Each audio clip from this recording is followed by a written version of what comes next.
Meet Grace. She's in prison for a murder she didn't commit, but don't feel too sorry for her. She hasn't led a blameless life, to say the least. While she languishes in Limehouse Prison, Grace starts writing her memoir. This is part 1 of an abridged version of How to Kill Your Family by Bella Mackie, read by me, Ell Potter.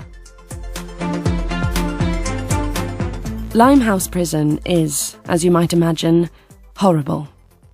I stay in my cell as much as possible and attempt to avoid my roommate, as she tiresomely likes to be called. Kelly is a woman who likes to chat. On my first day here 14 long months ago, she sat on my bunk, squeezed my knee with her horribly long fingernails, and told me that she knew what I'd done and thought it was fantastic. I've heard her talking to other prisoners, her voice dropping to a stage whisper, as she intimates that I've confessed all the details of my crime to her.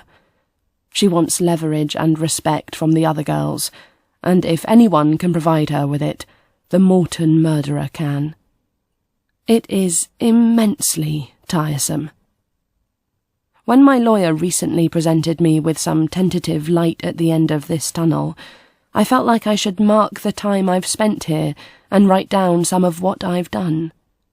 A trip to the canteen provided me with a thin notepad and a tired biro, taking £5 off my weekly spend of £15.50. Forget magazine articles breezily suggesting you save money by scrimping on take-out coffee. If you really want to learn to budget properly, spend some time at Limehouse Prison. My case has already become a notorious one. And, ironically, that is without anyone knowing about my real crimes. The justice system in this country is a joke, and there is nothing which illustrates that more than this one sentence. I have killed several people, some brutally, others calmly, and yet I currently languish in jail for a murder I did not commit.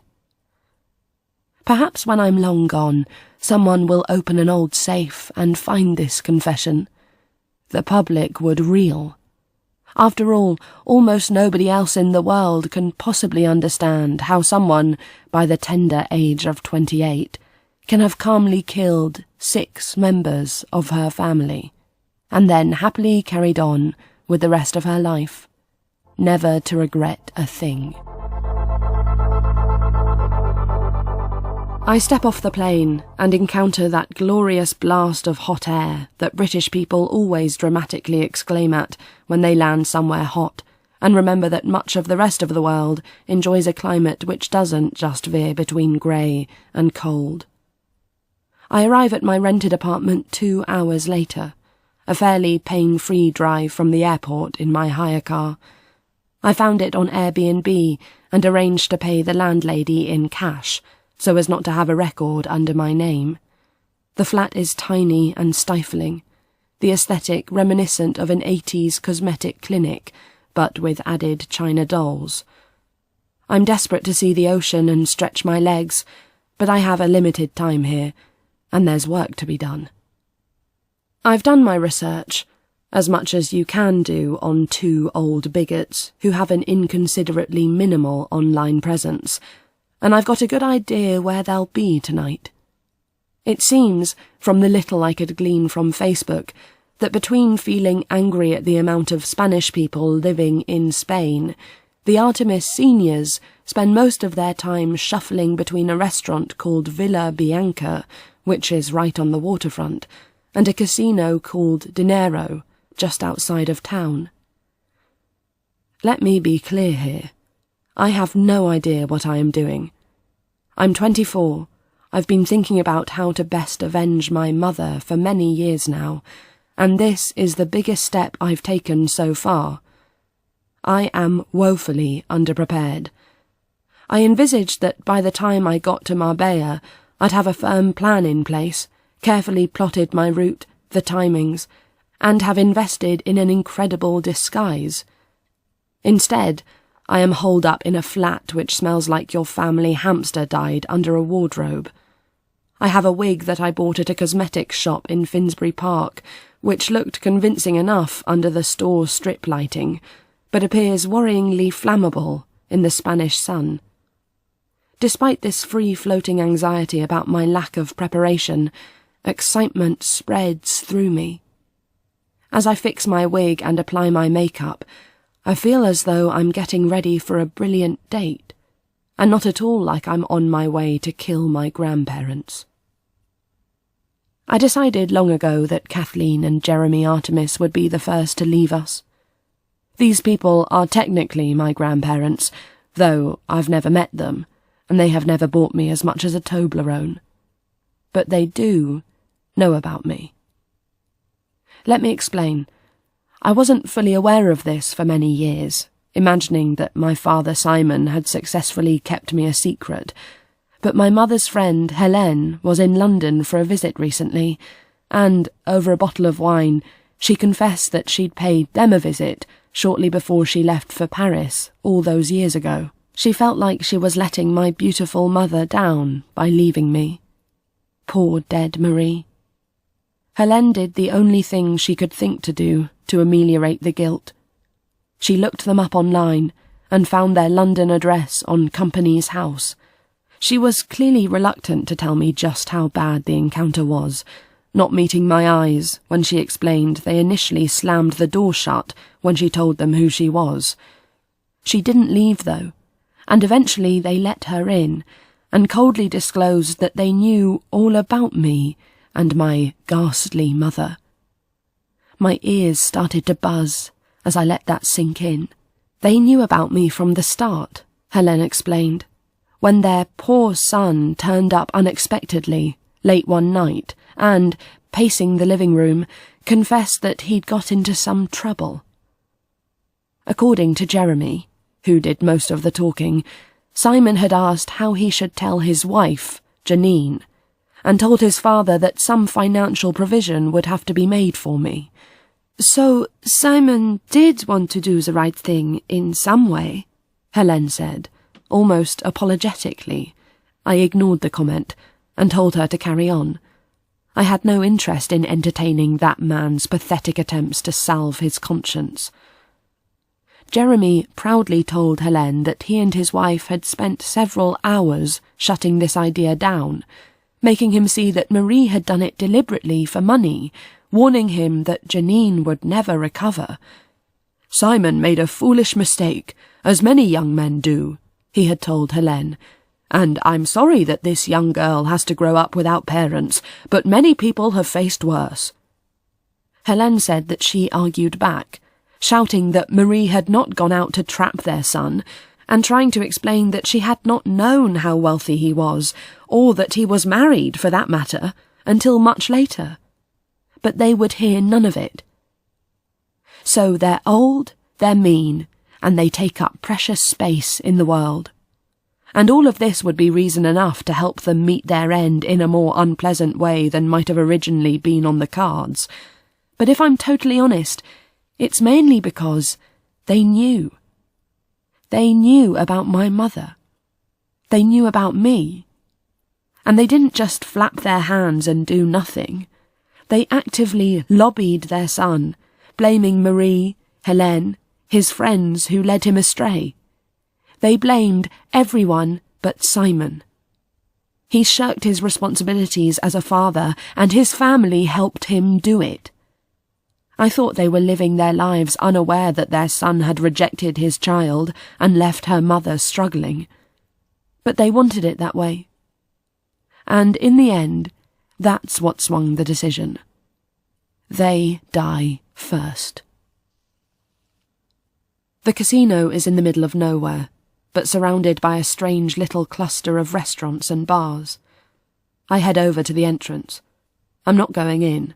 For one thing, I'm not a member, and for another, I don't want to be picked up on the casino CCTV. Instead, I hover in the darkness between the club and a bar called Ray's. This place looks like an out-of-town shopping centre, and I half expect to see a home base. For the next 2.5 hours, I sit in my car. I smoke 3 cigarettes and vow to quit back in London. I listen to some terrible Spanish radio and veer between manically tapping my feet and obsessively checking my mirrors to see whether the Artemises have emerged yet. The steps are soon busy with women swathed in Hermes scarves and men waving car tickets. They are all wearing expressions which signal a mix of wealth and angry entitlement. Bang! There they are. Kathleen with a gift bag, stumbling just a little. Jeremy with a cigar. Must have been a fun night. I'm glad. I'm not a monster. It's nice that they're leaving the world on a high note. It's more than Marie was given, but I must be the better person here. I'm going to decimate their entire family. The least I can allow them is a goodie bag and a spin at the roulette table. They head down the steps, and Jeremy gives the valet their ticket. This is my cue. I turn on the engine and head out of the car park. I've told you I haven't planned this, and I'm not being falsely modest. I have a vague idea, which seemed pretty solid back in London. Now I'm here, I'm not in any way confident that I'll even get the chance to try it out. But here I am, driving fast down the windy roads below the casino, following the route that the Artemis seniors will hopefully take to their villa. After a few minutes, I turn onto the cliff road, darker and more bumpy. I estimate that I'm about 10 minutes ahead of the couple, if they drive cautiously, and I need to find the right spot. I marked it the other day, but in the dark the road seems to want to conceal it. I breathe through my nose and talk to myself out loud. You'll find it. You've got time, Grace. It's okay. I drive past and brake, just like they teach you to do in lessons, as if anyone ever does a perfect emergency stop in real life without causing a pile-up. But the road is dead, and all I can hear is cicadas. I do a U-turn and pull into the lay-by, letting my breathing return to normal. I've got a clear view of the road from here. I wait, drinking in the silence. Headlights. A car dipping in and out of view as it winds down towards me. I've got 2 minutes. I rev the engine and drive, holding the steering wheel with locked arms. The car comes into view. They are slow, cautious, taking their time. As I abruptly spin the wheel and accelerate towards them, I see Kathleen's mouth form a perfect O before she covers her head and the lights blind me. The impact of my swerve forces me back into my seat and I brake fast. The car almost bucks from the command, as if annoyed by the interruption. As I rub my head and look up, all I can see is dust from the road and a satisfyingly large gap in the stubby bushes on the side of the cliff. I pull the car over, tuck it into the other side of the road, and turn off the lights. I should really turn back, get to the airport, leave the scene clean. Whatever happens now, I can get away. But where would the fun be in my grandparents dying without ever knowing my role in it all? It's vanity, really, and I'm inexperienced in the art of murder. Next time I won't allow myself this indulgence. But I climb down the cliff, holding on to bits of scrubby plants and crouching low so I don't tumble towards the darkness. I reach the car. Jeremy is suspended, his head hanging over the seatbelt. He looks uninjured, apart from being very definitely unconscious and upside down. Kathleen is clearly dead, no forensic expertise needed. I yank at Jeremy's door, but nothing happens. So I try the door behind his seat, and it opens enough for me to be able to squeeze my head in, just behind his seat rest. I stroke his haughty face, now thin and bleeding, and listen to his ragged breathing. I get as close as I can, which is difficult as he's upside down and I'm twisting like a pretzel, and whisper his name. His eyes open a crack, and he whimpers as I begin to speak. Kathleen is dead, Jeremy. I'm so sorry. I don't think you're going to make it either, but you're not alone. Do you recognise me? I'm Grace, your granddaughter, Simon's daughter. He twitches ever so slightly. Yes, Marie's child. I'm so sorry that we never met before, well, this sad day. And now you have to go, I'm afraid. Not for me, you see, but for my mother. Family first, I know you understand that. Oh, and it's not just you and your wife, Jeremy. That's the really good bit. Pulling out a perfume bottle, I turn his head towards me as gently as I can and look into a single grey eye. I'm going to kill your whole family. As I say it, I yank his tie towards me, and he slumps. I pull it from his collar, carefully roll it up, and stuff it into my pocket. My little Spanish souvenir. Then I open the bottle and strike a match.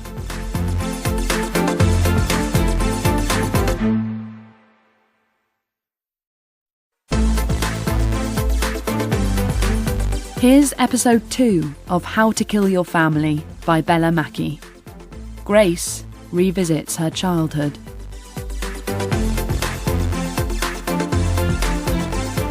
Kelly asks if I want to talk anything over, tilting her head in what I imagine she thinks is a sympathetic gesture. She knows my final appeal is due any day now, and her recent forays into group therapy seem to have convinced her that she has a bright future in counselling. Besides the fact that Kelly is an undeniable moron, I think talking is overrated. As my mum used to say, never complain, never explain. Although she died inconsiderately early and left me to rectify the wrongs done to her, which is why I'm here. A bit more complaining might not have been such a bad thing, on balance. After Kelly takes the hint, I settle down on my bunk to start writing down my story. I was born 28 years ago, at the Whittington Hospital, the only daughter of Marie Bernard, a young Frenchwoman who had been living in London for 3 years, before falling pregnant with me. Marie had come to England because she'd been told she was pretty enough to be a model, and she was. My mother was strikingly beautiful. She had that effortless French girl vibe, which every fashion influencer tries to copy now. No bra, ever. Wide slacks and a long gold chain. Her career never took off in the way she had dreamt about, but she certainly had fun for a while. The London nightlife in the early 90s was, to hear Marie tell it, a golden age. When I couldn't sleep, she'd lie next to me on my small bed and tell me about the champagne served with sparklers in it, and the leather banquettes in the restaurant, where she would dine with actors and sports stars and dance until dawn. Marie met my father in 1991. He was gone before I was born. Most of what I know I learnt from digging around later on, since Marie obviously wanted to give me a Disney-fied version. She met him at, where else? A nightclub. He had sent champagne to her across the dance floor. If my mother had been like all the other girls, there would have been some dancing, a whispered exchange, perhaps even a pleading dinner or two. And that is where it would have fizzled. Just another beautiful girl, just another entitled rich man. Except my mother sent back the champagne, and nobody had ever done such a thing to this particular rich man. A week later, he flew her to Venice on a private jet, taking her to St. Mark's Square for cocktails and telling her that he loved her. The extravagant displays of affection continued over the next few months. Her barriers were demolished. Marie stopped going to castings as much, preferring to be available if he happened to call. And he did, frequently. But only between Monday and Friday, and he rarely stayed the night. Obviously, my father was already spoken for. Not just spoken for, he was married with a baby, and he lived in a house high on a hill in North London, which had several live-in staff, 2 pedigreed dogs, a wine cellar, swimming pool, and several acres of grounds. He wasn't just committed, he was embedded. This bit of the story was left out when I was first being told about him. Instead, stroking my arm, Marie told me that he was involved in big and important business deals which affected the lives of thousands of people, and that's why he couldn't see us. He flew around the world, she said. He loved us both very much, and when the time was right, we'd all be together. For all the ridiculous promises that Marie made to me about my father and our eventual life together, she was wise enough to only tell me selective information about him, enough to stop my questions, not giving me anything too concrete. But she did make the mistake of pointing out his house to me after a trip to Hampstead Heath. We got lost in a wooded area, and it started to rain. We walked down a long private road until she slowed down and finally stopped. We stood in front of a house, and Marie stared up at it silently for a moment, until I yanked on her hand impatiently. I say we were looking at a house, but the enormous iron gates with security cameras attached deliberately obscured most of the actual property. We lived in an attic room on a main road. I had never imagined that a house could be so important it would have to be hidden from view. Without looking down at me, my mother gestured towards the gates, almost reverentially. "This is your father's house, Grace," she said, still not looking at me. Even then, I remember understanding clearly that something very wrong had been done to Marie and me. So that's my dad. Not the one I'd have picked had I been consulted, but there we are. Some people have fathers who beat them, some have fathers who wear Crocs. We all have our crosses to bear. If you really want to understand why I did what I did, I have to go back to my childhood again first. Hopefully it won't sound too self-indulgent, but even if it does, well, it's my story. And I'm currently lying on a bunk bed in a cell which smells like a potent mix of sadness and urine, so I'll take any excuse to escape into my memories. Here are some. Marie not having enough money for food, electricity, and, on one grim occasion, for sanitary products. Getting up at 6 a.m. so that Marie could get to work on time, where I would sit in the back room of the coffee shop and do my homework. Seeing my mother so tired that she looked yellow and hollowed out day after day. Being cold all through winter because we only used the heating at the beginning of the month when Marie got paid. Occasionally, my mother would write long letters late at night as I pretended to be asleep. In the morning, the letters would be propped up on the table, ready to take to the postbox. I didn't recognise the name until I was older, when I saw a discarded attempt in the bin and fished it out.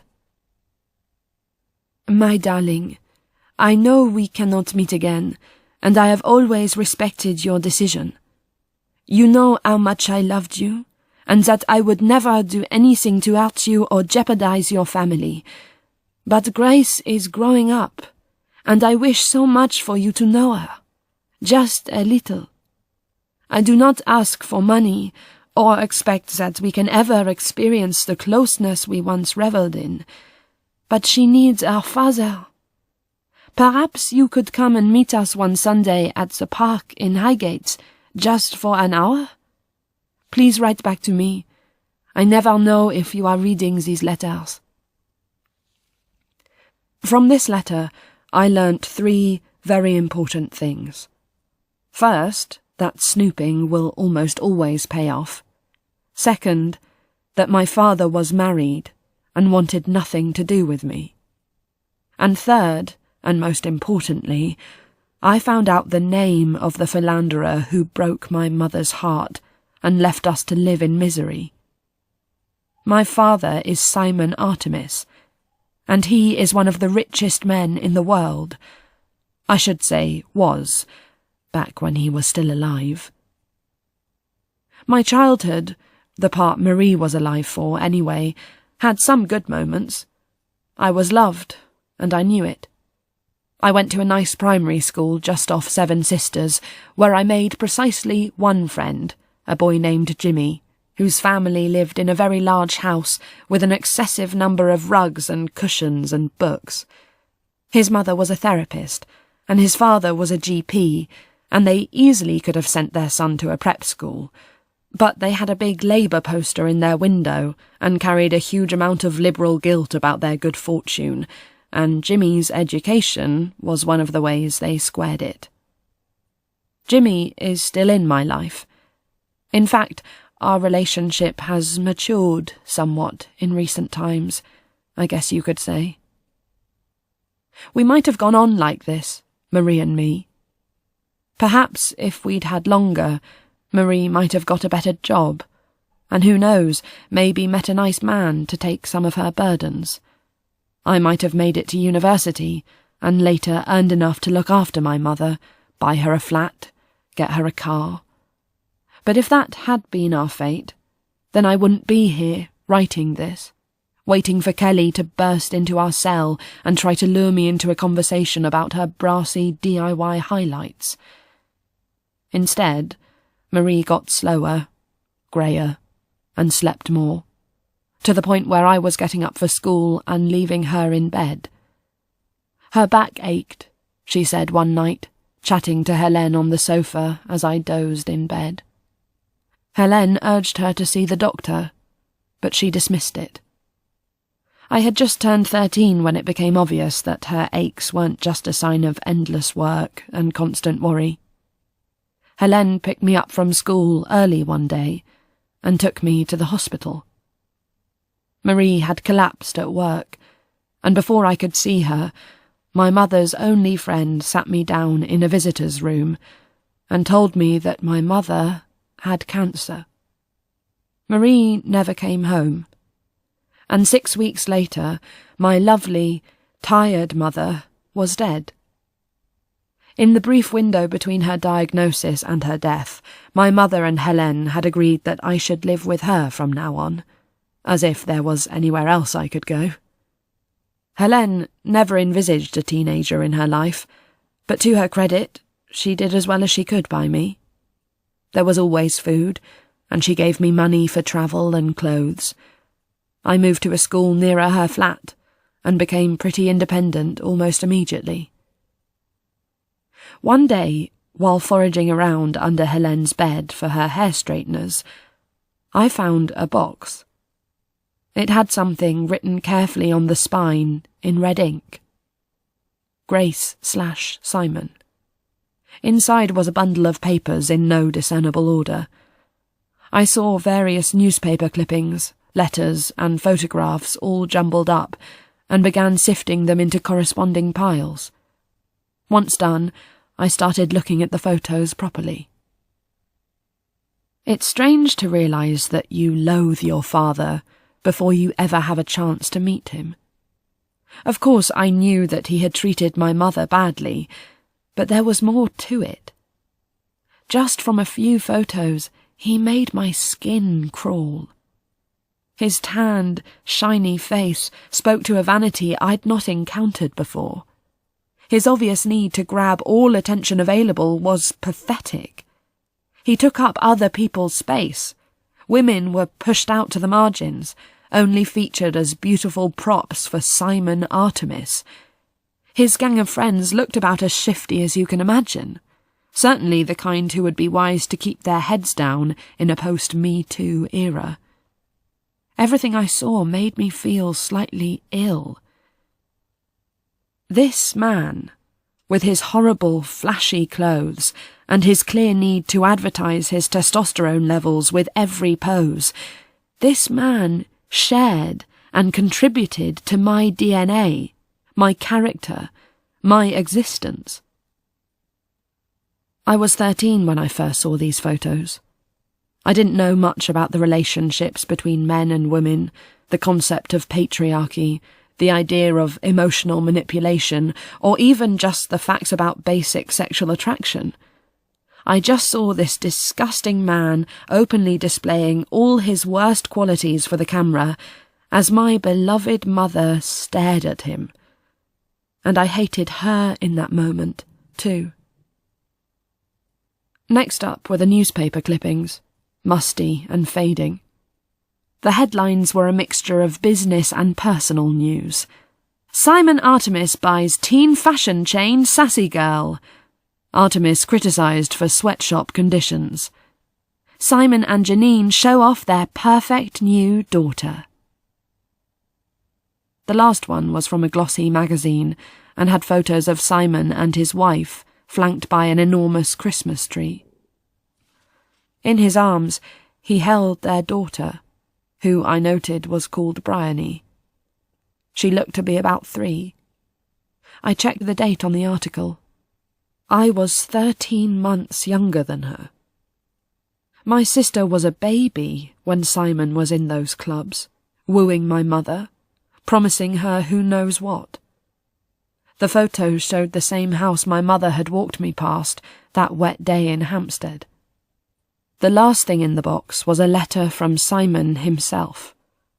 It was a hasty scrawl, written in black ink, the words almost ripping through the paper.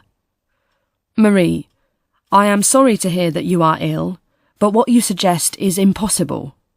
As I have told you many times before, your decision to have your child was yours alone. You had no right to imagine that I'd risk my family and reputation for the product of a 6-week fling. You must stop trying to impress upon my life. I have enclosed a cheque for £5,000, which is more than generous, but given your health problems, feels like the right thing to do. In return, I demand that you cease all contact. Simon. My mother had asked him for help as she was dying, and he had rejected her, berated her, and knocked her down. I had 5 years until I was 18. 5 years to think up a way to make the Artemis family suffer. I still remember this moment vividly, and I've thought of it many times since, always with a smile. Because even at 13, I comforted myself with the knowledge that I would grow up and make them know, really know, the pain that we had suffered.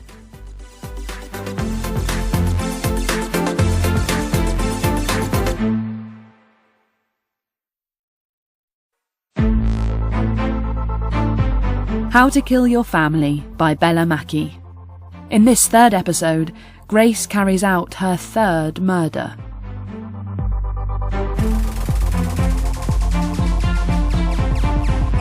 I didn't much want to kill Andrew Artemis. It had to be done, of course, but I wasn't prepared for one of them to be so, well, nice. Andrew was the son of Simon's brother, Lee, and possibly the hardest to glean any reliable information about. He wasn't present at any of the grotesque family parties where waitresses dressed up like peacocks. Thank you, gossip columns, for that tidbit. He didn't have a token job at Artemis HQ. Even Tina, my Artemis informant, I'll get to that, couldn't help me. Eventually, I found a mention of him in a local online free sheet, a profile of the work some old crusty was doing on marsh frogs in an area of wetlands in East London. Andrew had strayed far and away from the family Artemis. Andrew wasn't intent on rounding up the marsh frogs to use their skin for designer handbags. No, he was volunteering, helping to observe mating behaviour, ensuring that these hideous creatures had a place to live and thrive. But despite his obvious intentions to lead a different life, he was still one of them, still likely to be welcomed back with open arms if he got bored of helping disgusting frogs gentrify East London, and crucially, still a potential beneficiary when the rest of the family died. So I did what I had to do. I researched frogs, bought a hideous windbreaker, and signed up to a volunteer scheme at the Walthamstow Marsh project. The volunteer induction took place on a sticky May day, and I travelled by train from King's Cross wearing sensible shoes, a parka, and a bucket hat. I even brought a packed lunch with me, something I've always thought was a warning sign in a person over 8 years old. Roger, the man who ran the Marsh project, was there to welcome the two of us who turned up. I was slightly shocked that someone else was voluntarily coming to work in a bog without the motivation of murder. Lucy, she told Roger and me, worked in IT, but had always had a yearning to spend more time in nature. She had the look of someone who wasn't exposed to vitamin D on a regular basis. My cagoule was pitch perfect. Lucy wore a similar one, and Roger seemed to have taken it one step further and was decked out in what I can only describe as a waterproof onesie. A thermos of tea was proffered, as Roger leant against the reception desk and described what our duties would be. Though there were repeated assurances that we'd be entering the exciting world of conservation, our duties seemed really to boil down to weeding. Lucy seemed genuinely interested, asking detailed questions about netting and composting. I stayed quiet, nodding along, all the while searching for a man who could be Andrew. From the few photos that showed him at a younger stage, he was a tall, slim guy, with sandy hair and unnervingly symmetrical teeth. But apart from Roger and an old lady ripping up some unidentifiable plants, there was nobody around. As the induction wrapped up, I spied a notice board with photos of staff and volunteers pinned up. I made a beeline for it. And there he was. But in this photo, he had a ponytail and a large earring made out of a shell. Even Camden Market doesn't sell hippie tat like that anymore. What terrible thing had befallen Andrew for him to make such a life choice? On my first proper shift, I spied Andrew immediately, cleaning the pathway down to the ponds. I waited for the inevitable introduction, and sure enough, at break time, Roger brought him over to meet us. As we said our hellos, and Lucy droned on about how interesting the work was, I drank him in. He wore khaki trousers and an ancient grey vest, and his fingernails were encrusted in dirt and grime, but he was broad and fit. If he cleaned up, I could easily see how my cousin fitted into the Artemis family. I gave him the same vague story I'd told Roger and Lucy. I was Lara, an estate agent in North London, had just broken up with my long-term boyfriend, was looking for a new challenge, and I'd had a fascination with conservation and rewilding since uni. "It's so lovely to work outside," I ventured. "I'm so tired of working in an office, just chasing profits and cynically duping clients." Okay, it was a bit too on the nose, but it got the right reaction. "God, that's so true," Andrew said, turning towards me and smiling. "This place is my sanctuary. I can't bear the way we, as a society, have been tricked by those with everything into chasing impossible gains, just so that big corporations can make more of their labour." From then on, I was in. It took a couple more weeks of weeding to suggest a drink after work, but he was keen. Unfortunately, so was Lucy, and even worse, Roger. We ended up in a dismal pub near the centre. The talk was mainly about frogs, with Andrew keen to tell us about his own private collection. Roger rolled his eyes. "This chap thinks the local ones aren't interesting enough, don't you, fella?" I feigned interest, and encouraged my cousin to say more, while Roger turned to Lucy and attempted to engage her on the topic of topsoil. Andrew lowered his voice and tilted his head towards me. He's right. I am interested in the more exotic ones. It might sound mad. He trailed off as I looked at him with interest. But I've been researching what frogs can do for depression. Have you heard of Cambo? I opened my eyes wide. It's a secretion from a type of frog, and there's a ton of research on how it helps to cure depression. He glanced over at Roger to make sure he wasn't listening. That's why I've got these frogs at home. I'm trying to perfect the dosage. Too much, and you vomit uncontrollably. I didn't need to fake interest by now. What a weird path for Andrew to take, doping himself up with frog juice.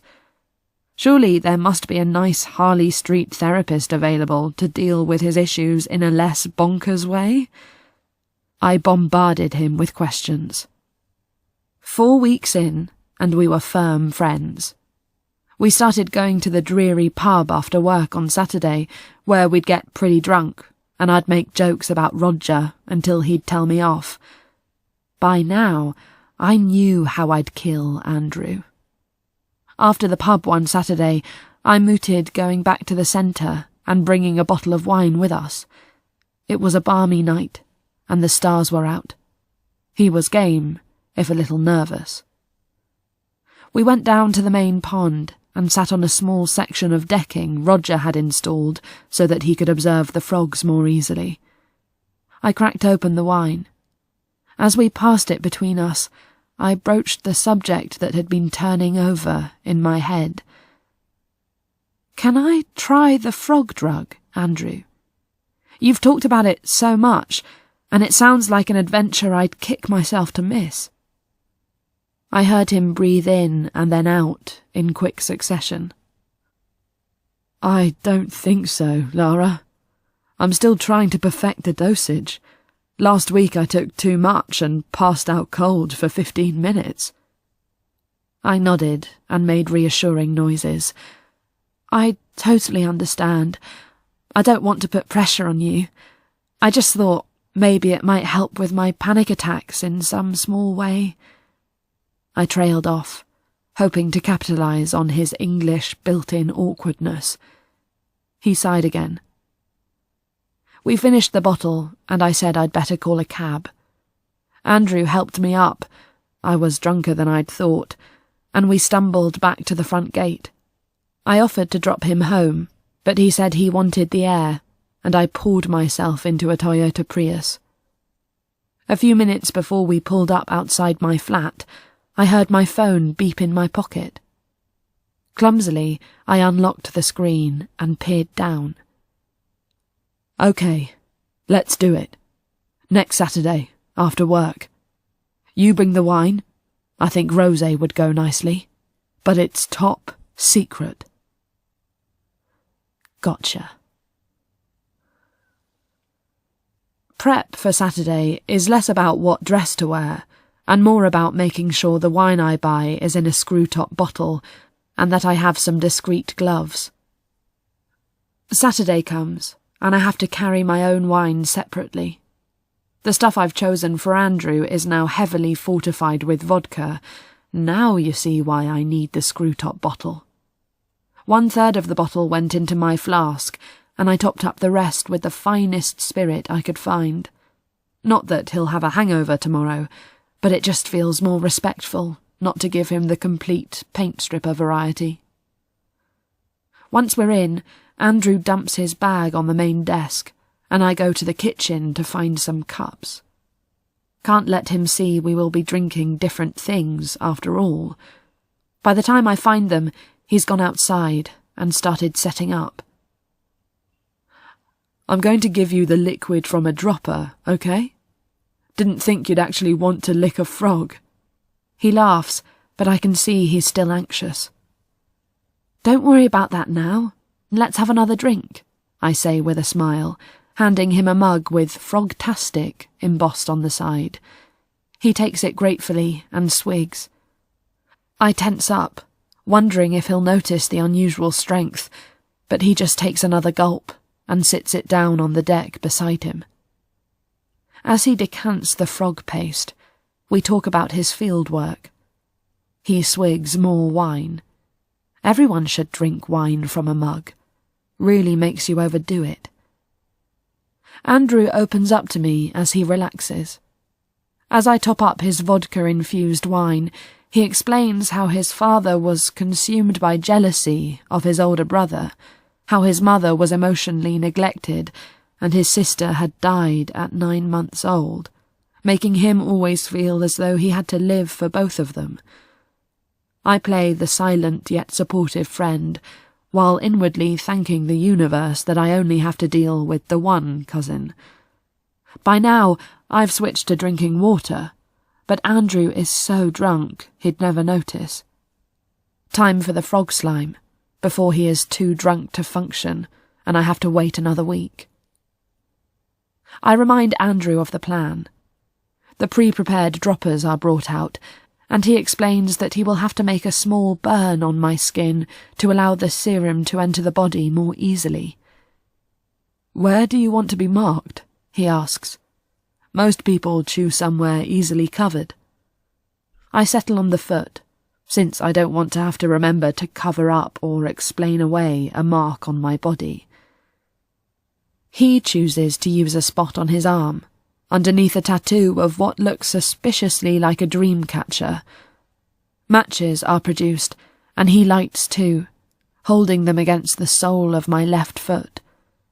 The sensation is hot but not painful, a sign I'm in need of a proper pedicure. Then he applies the liquid. "Lie down," he instructs. "Wait a few minutes and breathe." I gaze up at the night sky, watching him burn his own skin out of the corner of one eye. I hear him exhale, and he lies down next to me. "If you need to be sick, just tell me and I'll roll you over. Good thing there's a lake." Then he laughs for what seems like an age, before falling silent. We stay there in the dark and wait. I don't know how long we're lying there like that. I feel warmth creeping over me. "I feel it," I whisper, and turn towards him. Andrew has his eyes closed, and he's moaning softly. I roll over and use the power of our entwined hands to push him into the water. His body is limp from relaxation, and I barely have to apply force. As he moves through the air, his body uncurling, our eyes lock, and he comes out of his reverie for a second. His mouth opens wide as if he's about to cry out, but it isn't enough. The wine and the frog juice have done their work, and he falls head first into the pond. I sit up on the deck and kick my foot into the water, pushing his head down. I can see my toenails glint in the moonlight. Though his own feet kick for a brief moment, there's remarkably little splashing before he goes limp and the water becomes calm again. I don't know how long it takes, but it feels like I'm watching it from a distance. So I bend over and stare down at the body in the water, looking for any sign of life. It's probably not advisable to commit murder whilst under the influence of an untested amphibian drug. Sloppy, really, but you work with what you have. I slip out of the centre, pull my hoodie over my head, and walk purposefully towards the main road, where an Uber is waiting for me. I stop for a second and look around, with an eerie feeling that someone is behind me. But the drugs are making me sense things which might not be there, and I shake the feeling off. The car weaves through the quiet back streets before it hits the main roads full of Saturday night revellers out in force, the figures spinning and blurring as we go.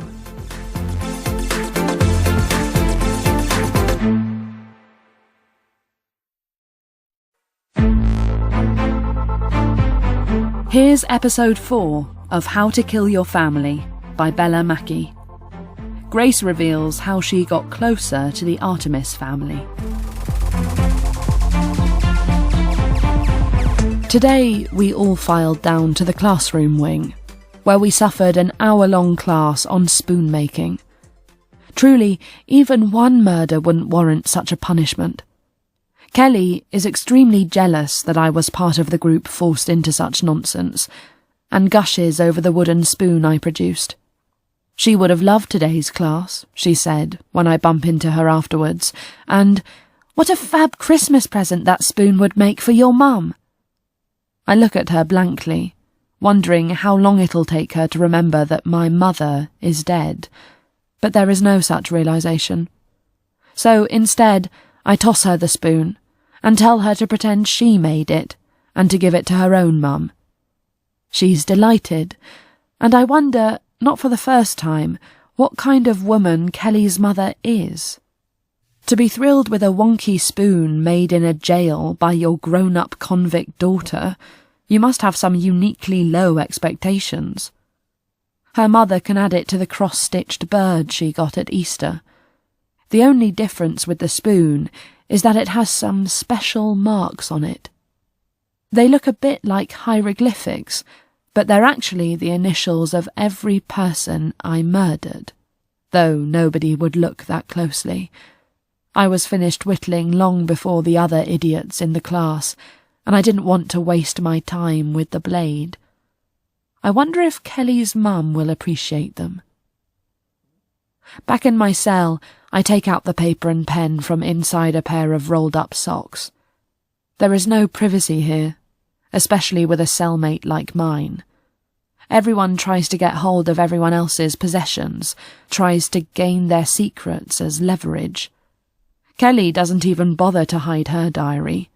That woman would tell you everything about her life if you were stupid or bored enough to ask. Did I mention why she's in here? Kelly was a blackmailer. She had a nice line in getting married men to send her photos which their wives might not like too much. She's attractive, is Kelly. Big, pouty lips and lots of red hair. My paper uncurled, I settled down to write. To a casual observer, not much happened between the death of my mother and the moment I put my plan into action. When I was 14, Helene told me that she'd been offered a job in Paris and felt like it was time to go home. She held my hand and insisted that she would stay if I wanted her to, but that Jimmy's parents had offered me a room and were delighted to have me.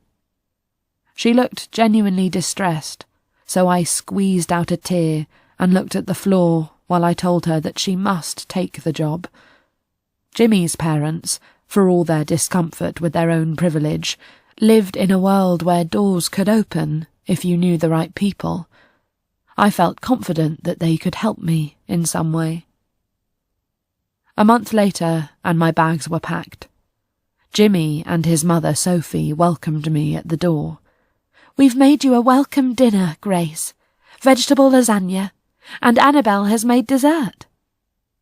Jimmy rolled his eyes at his mother. He grabbed my bags and leapt up the stairs, 2 at a time, as I thanked Sophie and waved at Annabelle, busy in the kitchen with a piping bag. His little sister was a spindly and nervy 11-year-old. Jimmy had informed me that she was already in analysis. Sophie was very keen on juvenile therapy, unsurprisingly. I sincerely hoped she wasn't going to suggest it to me, and made a note to pretend that the school was already providing a counsellor, if she did. Despite being fearful of letting myself relax too much, I settled into life with the Latimers quickly. Jimmy and I spent nearly all of our free time together. We enjoyed talking for hours, lounging around in silence, and even doing our homework together. Jimmy never pushed me on my grief, but I knew he understood it when he looked at me. No head tilts necessary. Sophie and John managed to treat me almost like a daughter, only sometimes triumphantly wheeling me out in front of friends as though I were a refugee they'd heroically taken in, although I suppose, in a way, I was. The summer before sixth form started, Jimmy and I were allowed to go on holiday alone for the first time. We went to Greece with his friend Alex and his girlfriend Lucy, who went to private school in West London, and delighted in exclaiming in shock whenever I admitted to not having experienced something. It was a crime that I had never been to Greece before. How could I not have had a macchiato in my whole life? It was a huge relief when she came down with food poisoning on day 2 of the trip. Well, I say food poisoning, but it was decidedly less random than that, really.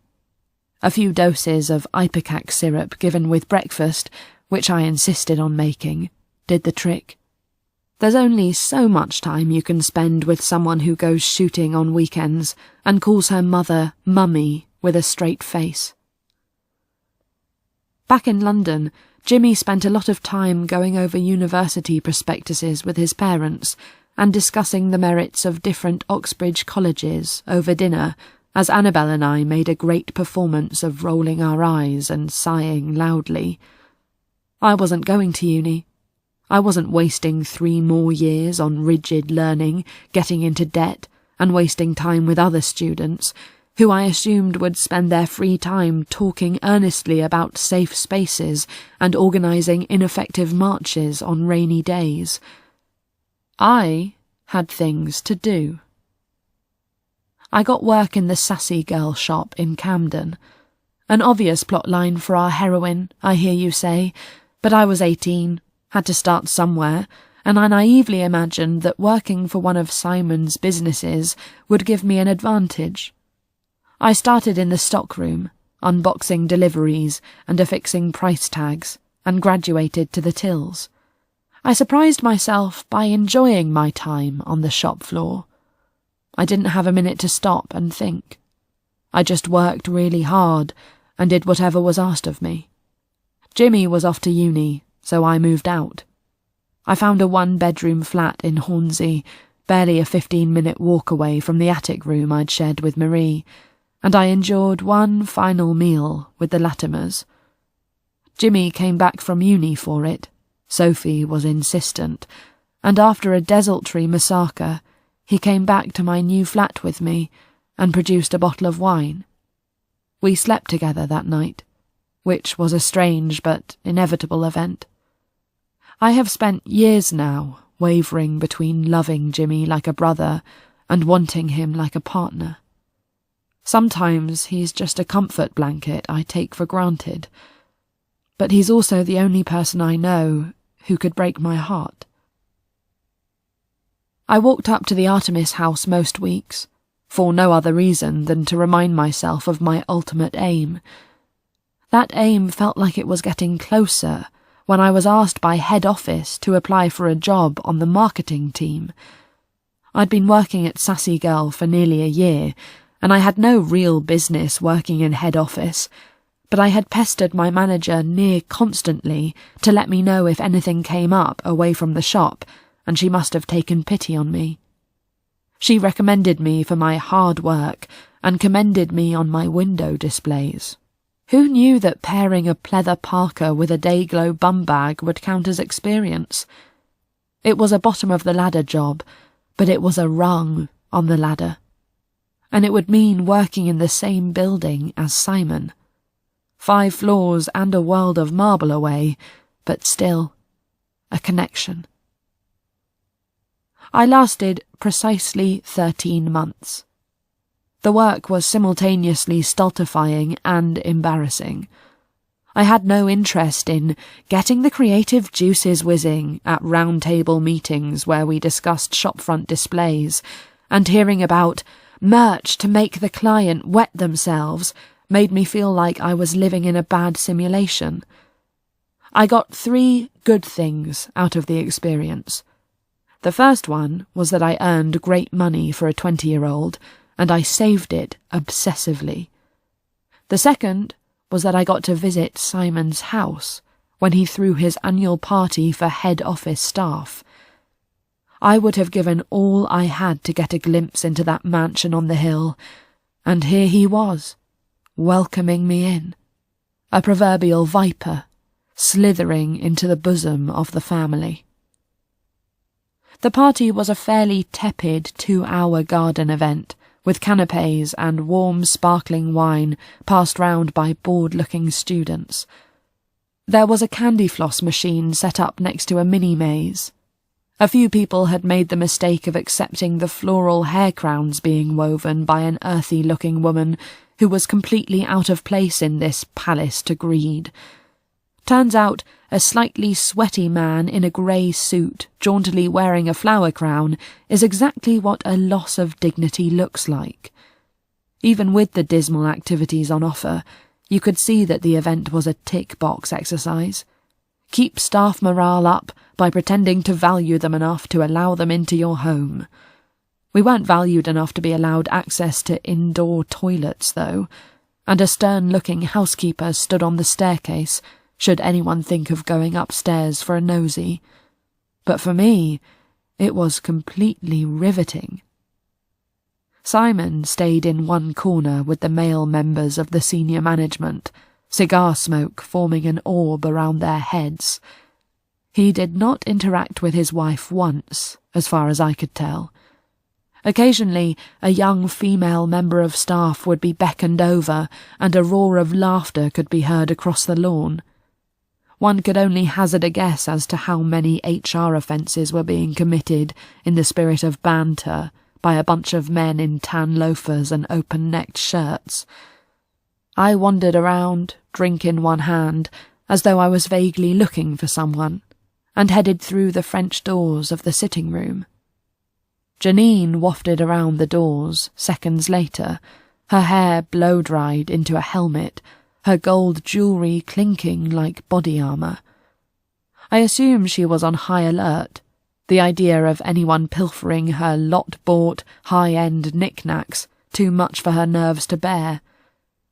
I turned my head away and pretended to be looking at a gaudy painting of flamenco dancers, and she strode past me into the kitchen, followed by an anxious-looking woman in an apron and white gloves. I left that party feeling like I was finally getting somewhere. I had been in their midst. The third benefit of working at Artemis Holdings was meeting my beloved informant, Tina. Tina was the PA to the Deputy CEO, Graham Linton, a close friend and henchman to Simon, a man who wore grey suits with a slight sheen, like the type you see in those shops which always say they're having a closing down sale. I got chatting to her accidentally on a fag break one day, several months into my job at head office. Tina was a loyal employee when it came to Graham, but she'd sing like a canary when it came to the Artemis family. Nothing she ever told me was itself the silver bullet in my arsenal, but knowing more about these people who I'd watched from afar for so long was endlessly fascinating. Yes, Tina was a gift, even if I had to fuck up my lungs to spend time with her. But working at Artemis Holdings wasn't actually getting me any closer to my father, despite my naive expectations. I had somehow envisaged working my way up to be his closest aide within a few years, worming my way into his life, before doing a dramatic reveal and killing him as he gasped at the betrayal. But the man employed thousands of people, and he was no more going to invite me into his inner sanctum than he was going to read a book which wasn't about crushing it in business. So, when I was headhunted by another company, I left. My resolve was as strong as ever, but I would be earning nearly double my old salary, and, more importantly, I had come to realise that murdering an entire family while working for their firm might not be the smartest of moves. I allowed the initial misstep because I was young.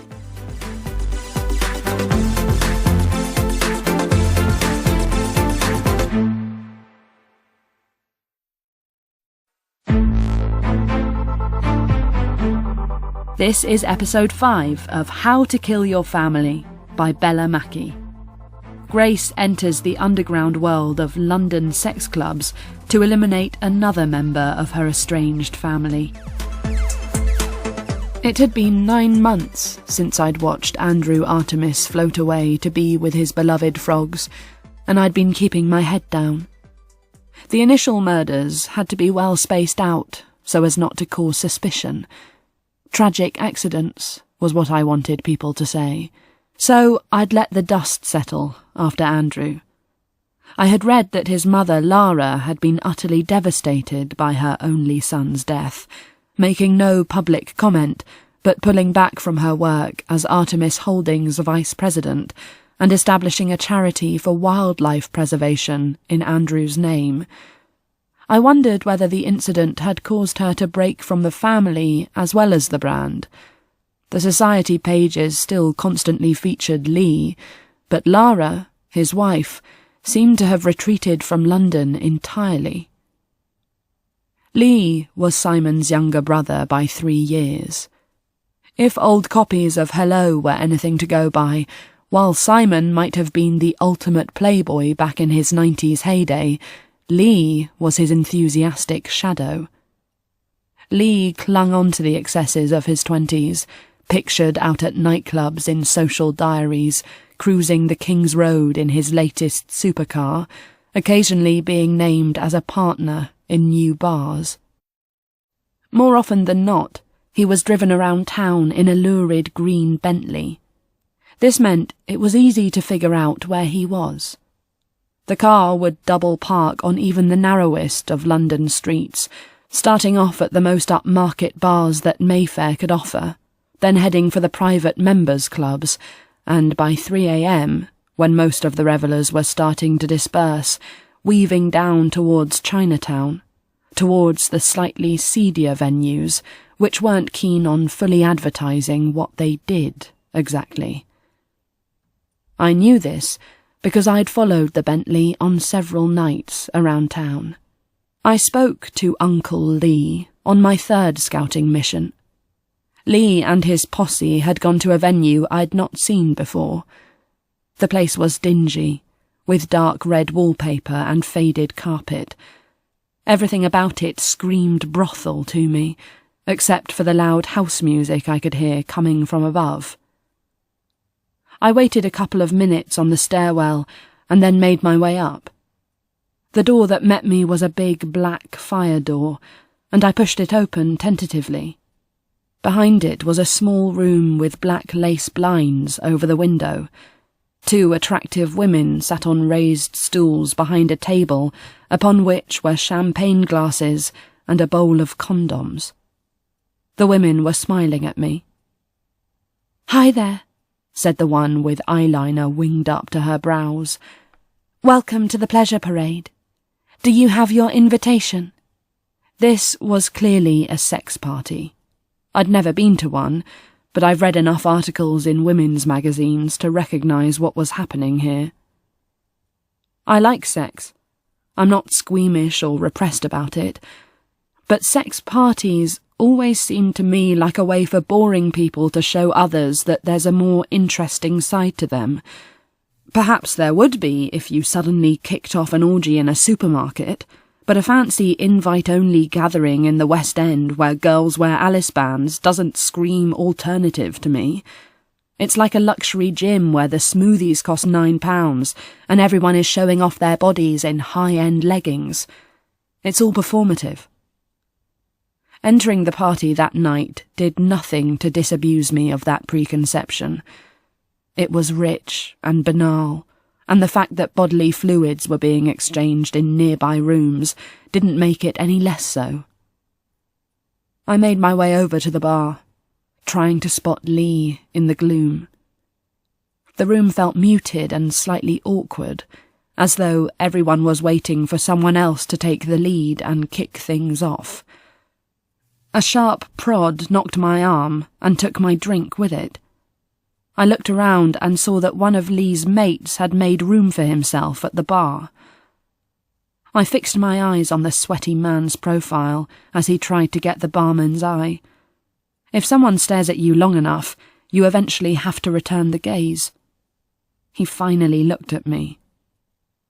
"You just knocked my drink out of my hand," I said, not blinking. "I'm trying to get a drink," he said, and turned away again. I felt my face getting hot. "You spilled my drink. What are you going to do about that?" The man turned towards me again, clenching his fist on the bar. "You're not getting free drinks off me. I'm not an idiot." Just as I was about to explode with rage, Lee appeared between us. He blocked my view of his burly mate. "I'm so sorry about my friend, darling. He's no gentleman, but I can see that he's cost you a nice glass of wine, and I'd very much like to buy you another one." He grinned at me, signalling to the waiter. And that is how I got chatting to my uncle. He was charming, in the way that my mother used to say that Simon was, all gab and smiles. Lee made his friend, who he called Scotty Dog, apologise to me before releasing him back into the bar, where he promptly headed towards a door to the left. "Doesn't waste time, does Scott?" winked Lee. "So, what brings a girl like you to a place like this, then?" I told him my friend had recommended these gatherings as a good place to start if you were thinking about getting involved in the scene. Lee nodded. "It's a vanilla crowd. Nothing too raunchy happens here. Less hardcore than I like, but it'll do for a rainy Thursday." "What do you like, then?" I asked, having to quash the slight nausea that I could sense rising up. He tilted his head and smiled at me. He was sizing me up, either as a proposition or as an oddity. I sipped my drink. "That's bold, considering we've still got our clothes on, missy."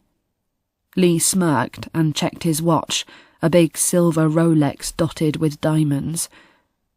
"It's not stuff good girls like you want to know about. Trust me. Try this place out for starters. Then we'll talk."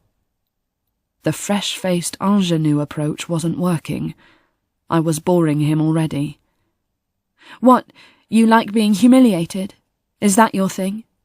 Big rich guy, never told no, gets treated like a prince, but really wants someone to reflect his own sneaking sense of failure back at him?"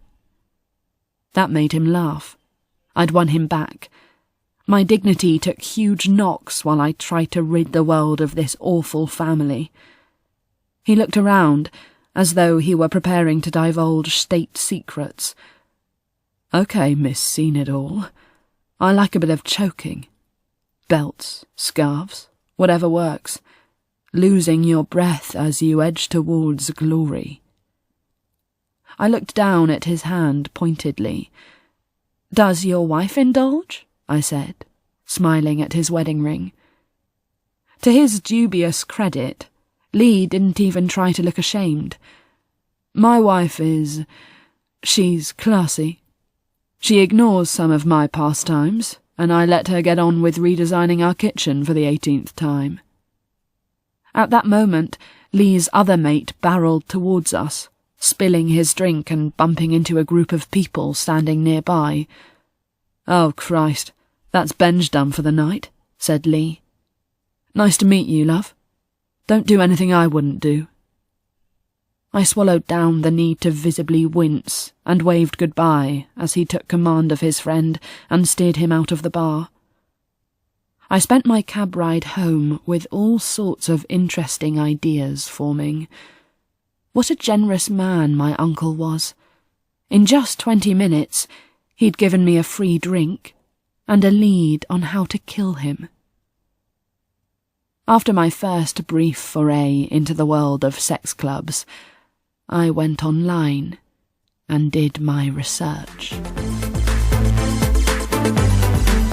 One Tuesday night, I walked into the Chinatown dive that Lee frequented. The place was fairly empty. I ordered myself a drink. While I was waiting for it, the door swung open and a beautiful woman walked in. Behind her was Lee, cowboy boots and all. The girl said something to him and headed towards a side door. He smiled when he saw me, recognizing my face. "Hello again," he said as he reached me. "I thought you were looking for something a bit more hardcore than this." "I found it," I said. "I've come here to invite you. But I see you're busy tonight." He laughed. "Well, I found a place where everything is catered for, no questions asked. It makes this place look like a yoga class for bored housewives. If you get tired of paying by the hour and want to play with someone who'll really put their all into it, give me a call." I wrote down my number on a cocktail napkin and put it in Lee's jacket pocket. I left the bar and called a taxi. He'd call me. Now I just had to make the final preparations. Saturday, Mile End, midnight. I wrap my coat tightly around my body. A black Mercedes 4x4 pulls up. The driver opens the door, and Lee emerges into the night. He is wrapped up in an enormous sheepskin coat with a large dragon stitched across the back. His black cowboy boots have a snakeskin effect. Clearly he's broken out his fanciest pair for the evening. He looks around for me, and I let him waver for a minute as I stand in a doorway just yards away. He's away from his usual stomping ground, and he's vulnerable. I want him to know it. I step forward and quietly whistle, as though to a lost dog. Lee looks over and smiles in relief. Coming towards me, he grabs my hand. "Thank God, this place is a dump." We turn the corner and reach the archway, which is the entrance to our final destination. Well, his final destination. "Ta-da!" I say, and throw out my hands. Lee stops still in the street. "I'm not being funny, babes, but what is this? A tunnel or something?" "You better make sure it's as naughty as you say it is," he mutters as he follows me down the stairs and into the club. The bar area has a queue 3 deep, and there are already people beginning to get undressed as we wait for a drink. Lee has brightened up immensely in seconds, surveying the crowd. It might not be what he's used to, but he knows debauchery when he sees it. I can see his eyes narrowing as he scans the room, already looking for bodies he wants to explore. I grab us double vodkas and steer him further into the room. "The main room is tame," I say, and gesture towards a side door. The room is empty. I take a deep breath and set my bag down on the floor. I put my gloves on, in what I know looks like a commanding way, and speak. "This is my room now. You're going to do what I want, aren't you?" He smiles again. "Actually, that wasn't a question. You're going to do exactly what I want. Now." Lee makes a mock salute, and I stare at him, not blinking. "Take off your clothes," I say, as I get the rope out of my bag and start to make the knot. He does as I say, having some difficulty with his boots. While he fumbles, I finish the knot and check it for security. With a smaller rope, I loosely tie up his hands, so that he'll have a false sense of security and assume that the knots could be easily relaxed. "Stand on the chair and let me have a proper look at you." He grins. "You could charge for this," he says. I ignore him and put the noose over his head. "I'm going to tie you up to this hook, and you're going to jerk yourself off as it gets tighter. I'll control the level, and I'm going to watch you getting closer and closer. You're going to squirm and wriggle, but you're going to carry on. Don't waste my time with anything less than the full show. And when you've finished, it's my turn." I place the end of the rope around the hook and complete another knot, allowing myself a moment of pride in my craftsmanship. I hold the ends of the ropes in my hand and begin to tighten the noose by pulling on them gently. Lee begins to stroke himself, closing his eyes and breathing deeply. I pull harder, and his eyes fly open, but I urge him on with a rough bark. I keep my hand steady and let him get accustomed to the pressure, as his neck bulges slightly and his face grows redder under the permatan. After 30 seconds, he's groaning as I tell him to go harder, and then, as I lean closely towards his flushed face, I kick the stool out from under his feet. He drops, suddenly, and I let go of the rope. Once I'm sure he's dead, I get moving fast. I untie his hands and move the stool a tiny bit closer so that it would appear he'd knocked it over himself, and I pack up my stuff carefully, leaving only the rope around his neck. I put my bag over my shoulder and head out into the night.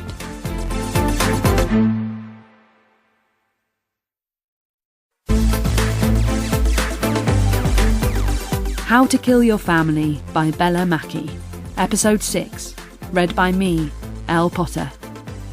Grace reveals the reason for her incarceration in Limehouse Prison. My solicitor comes to see me this afternoon, which is a rare chance to see someone other than Kelly, or the stodgy, unsmiling guards, who, honestly, I'm glad work here and not in one of the caring professions. I am led into the visitors' room, where George Thorpe is already waiting for me. His suit today is typically beautiful, a light navy wool, befitting the recent warmer days, and just a flash of a dull terracotta lining as he stands up. He goes through the appeal process with me again, reassuring me that we're on track for the final decision next week. There is a reason that those true crime documentaries eke out the crime part and fade away when it comes to the resulting legal process. It's complex, demoralising, and mainly consists of waiting around for months. I haven't told you much about why I'm in here, have I? That's because I resent having to. It's not the injustice of it that holds me back. It'd be fairly moronic to spend my time railing at the unfairness of it all, when what I've got away with is so much worse. No, it's the utter banality of it. The act I allegedly committed is one I'd have had to carry out in a fit of rage, with a lack of planning I'd have hated. I made plans to murder 7 people, and ended up in jail for the death of someone I didn't even touch. When we were 26, Jimmy met a girl, Caro Morton. I hated her from the moment I met her, intensely. She was young, younger than Jimmy and me, but she was remarkably self-possessed. A lawyer who specialised in complex business takeovers. She explained her job as the organiser if Nike wanted to buy Adidas. I had not asked for an explanation. The facts are these. Jimmy moved into Caro's immaculate flat in Clapham. His communication with me crumbled almost immediately. Whenever I did see Jim, she usually inserted herself into the plans. Drinks with her friends, dinner at the Latimers, where she would greet me at the door, occasional parties at their flat, where she would make a great show of introducing me to incredibly dull, ruddy-faced men in chinos, and then abandon me and walk off looking amused. I took it all. I didn't engage in the game. I had bigger things to do. I was gearing up for my final assault on the Artemis family, and I was frustrated enough by my lack of a proper plan. I wouldn't compromise that to indulge a bored posh girl who wanted me to care enough that it made Jimmy seem more of a prize. Instead, I watched her, and I learned 4 things. Caro had a raging eating disorder. Caro had a not insignificant drug habit. Caro flew into rages with Jim, which often became mildly physical from her side. Caro was desperately unhappy. He proposed on her birthday. I had taken my eye off the ball, so consumed with panic about my master plan and the rising impotence I felt about access to Simon. I asked Jim to meet me at the South Bank, where I greeted him with coffee and we walked along the river. He called me Grey, as he always used to. I told him that Caro had monopolised him, rubbed out all the things that made him him, and that I thought that marrying her would be a bad idea. I'd got it into my head that this was courageous, and that he'd want me to say it. He looked away as I said it, and then breathed deeply. I understand that this is weird for you. Our friendship is intense, wonderfully so. You're my family, my best friend, my surrogate girlfriend, I suppose. For a lot of our life, I guess I thought we were bound to be together. But you never let it happen, did you? I must have flinched because he powered on. Grace, you kept us at a level you felt safe with. People want to love you, and you're repelled by it. He ran a hand through his hair and exhaled. You made it clear, and I went with it. But Caro wants more. I love Caro, and she loves me. And I can't indulge this, Grace. I just can't. I knew you wouldn't be able to just be happy about it. Mum warned me. C warned me. I understand it, but that doesn't mean that you can do this again. He looked at me then, with a soft smile, and rubbed my hand. You need to see this for what it is. I'm not abandoning you. I'm not your dad. This is just what happens in life. He gave me a little hug and walked off towards Waterloo. I didn't say a word. I hated myself for being so weak. I hated that he was right. Caro and Jimmy held their official engagement party a month later. We hadn't spoken much in the intervening weeks, but I went because I was invited, and because if I didn't, then it would become a thing. And worse, she'd think that I was devastated, and she'd enjoy it.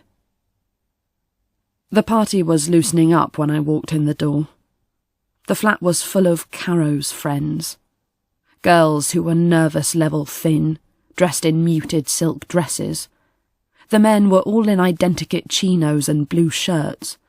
Occasionally there was a loafer on display, but mainly it was trainers in an attempt to look more relaxed than they really were. Pretty much everyone was white. I nodded at a few faces I recognised, but kept moving towards the drinks table, grabbed a glass of wine, and headed out onto the balcony. I've never been someone who enjoys parties. The amount of small talk involved depletes my energy. It's no better in prison. Prison makes people desperate to cling on to reassuring normality. That means there's a lot of chat about breakfast options or discussion about what's on TV that night. And unlike in normal life, I cannot escape it. I light a cigarette, slotting myself in between two groups of people I don't know, and turn away so that it's clear that I'm not trying to join in the conversation. I smoke my cigarette. I aim for one a week, like Gwyneth Paltrow does, and that is the limit of our shared experience. The conversations all come to a stop when Caro emerges onto the balcony.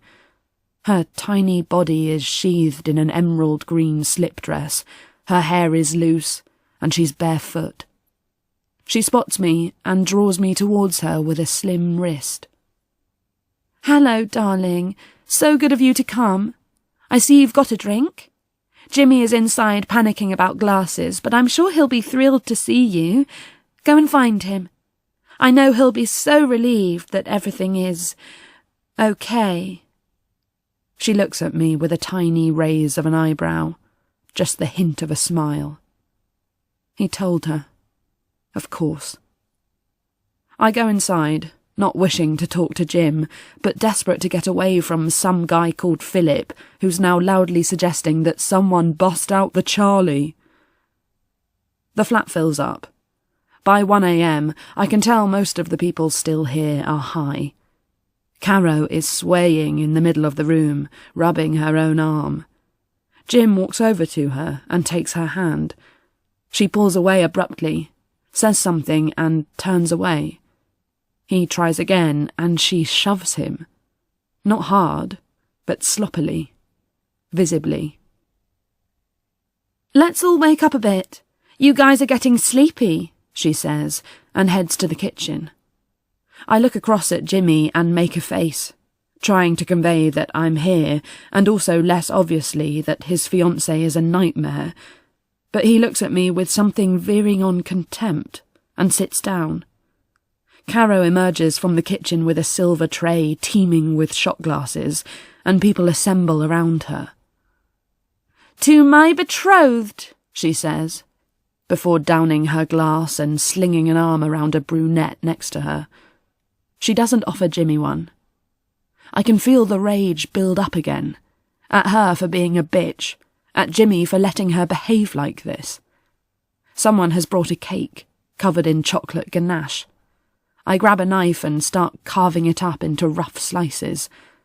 Putting one on a napkin, I hold it aloft. "Caro, have some cake. I know it's not your usual fare, but you've got to keep your strength up. Don't want to lose that famous right hook of yours." The group huddling in the doorway titter. Caro looks at me, her mouth frozen in fury, and stalks off. Jimmy, who was too far away to hear what I was saying, walks towards me with purpose and pulls me into the toilet. "What are you doing?" he hisses. "I thought we'd agreed that you were going to at least try and be happy for us." "How can I do that when you've agreed to marry a narcissist who seems to actively dislike you?" I say, standing up. "Why do you expect me to be kind, but you don't ask the same from Caro?" I push past him and past the queue of people waiting for the bathroom. The night has ramped up now. It feels frantic and sharp. It's not a happy show of love. We aren't here to celebrate a union. We're here to indulge Caro. I want to leave, but I can't abandon Jimmy here with a drunk fiancé and a group of people who probably don't even know his full name. Eventually, at 3 a.m, it's just the three of us and one other woman left in the flat. The woman is talking earnestly to Jimmy. Caro is in her own world, changing songs every minute or so, pouring another drink, numbing herself. I sit and watch, wondering whether to call a cab, but abruptly she stops dancing and looks at me. "Have you got any tobacco? I need a fag. It's so hot in here."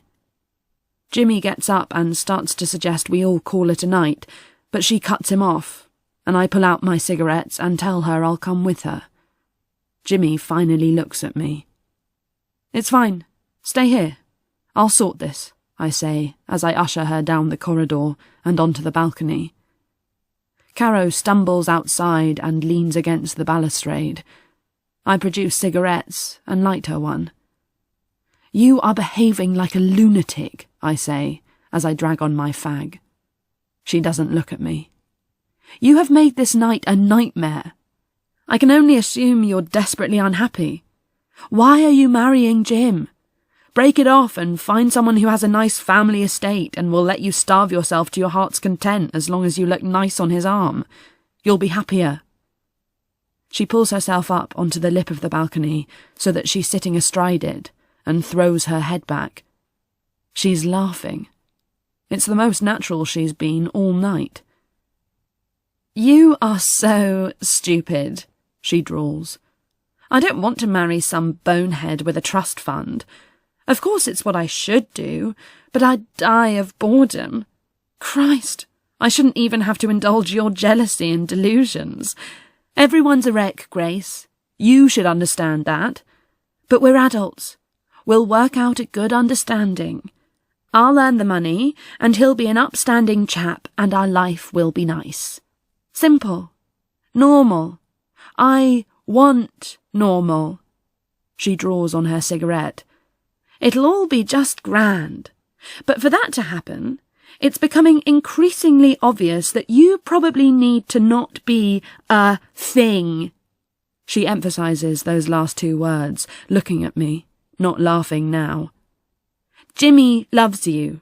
You're like a weird sister-wife, aren't you? Always around, but not quite his.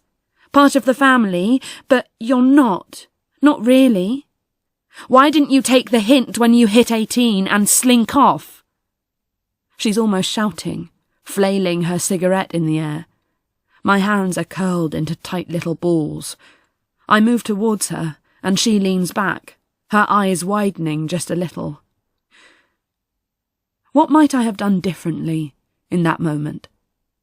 Would I have pushed her violently, right in the chest, forcing her backwards over the balcony?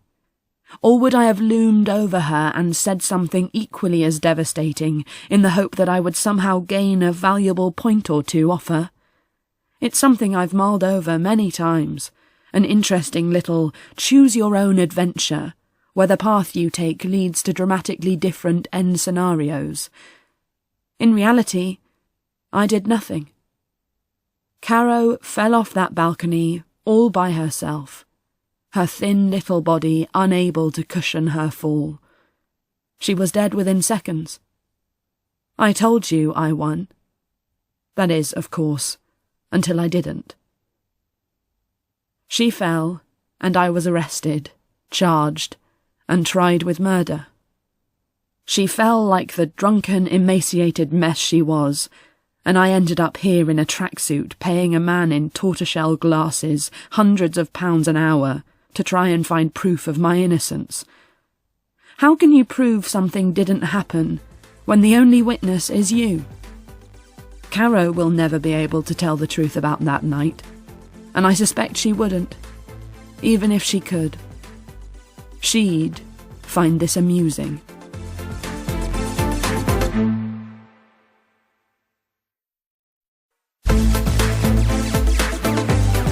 Here's episode 7 of an abridged version of How to Kill Your Family by Bella Mackie. Grace turns her murderous attention to Janine, the matriarch of the Artemis family. I'd decided how to kill Janine before I'd even thought about anyone else in the family. That seems ridiculous, really, but there it is. A lot of these plans have come down to luck, despite the constant plotting I did as a teenager.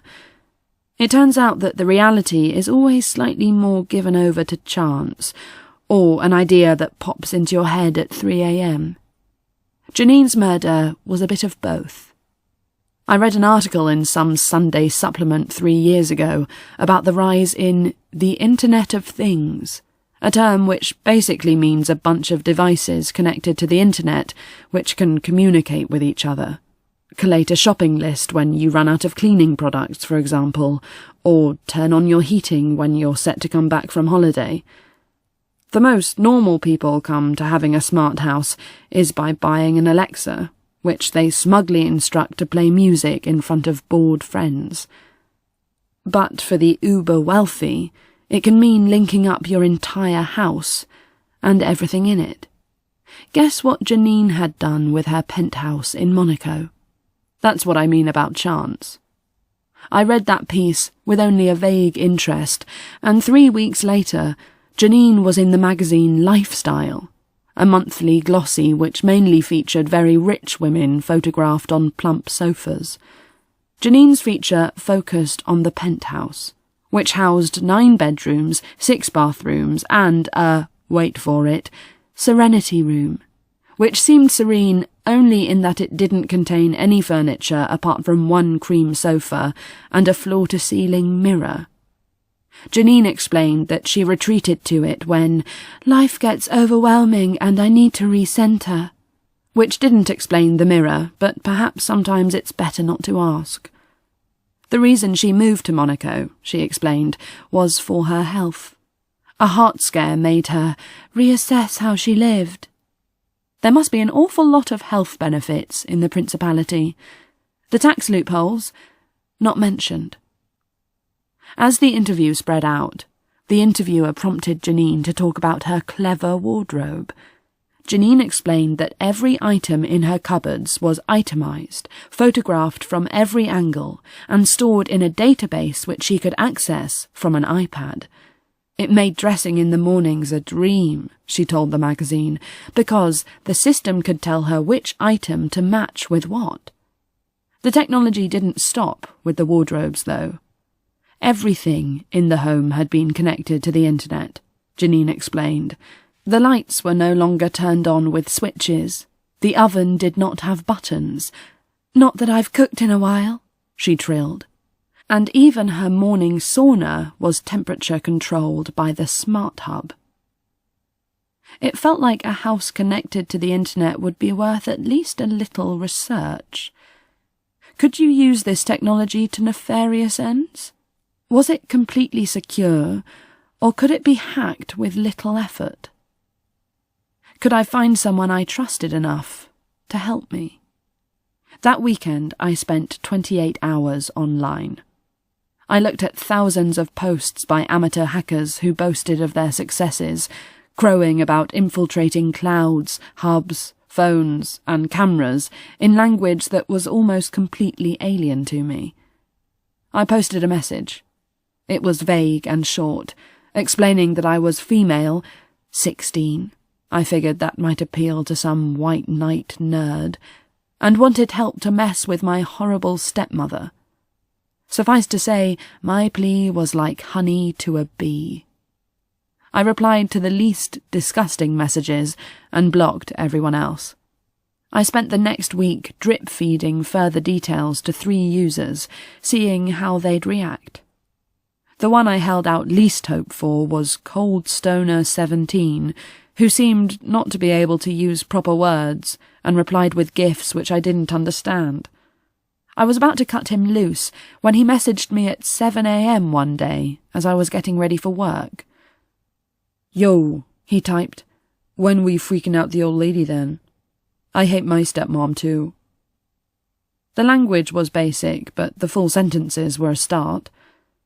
I discovered that he was 17, lived in Iowa with his dad and the aforementioned evil stepmother, and spent a lot of time messing around on the internet when he should be doing his schoolwork. I told him bluntly that it seemed unlikely he'd be a superstar hacker, but apparently I didn't understand 17-year-olds very well at all. He spent the entire morning bombarding me with all the ways he could infiltrate laptop cameras, mess with baby monitors, and turn off people's heating.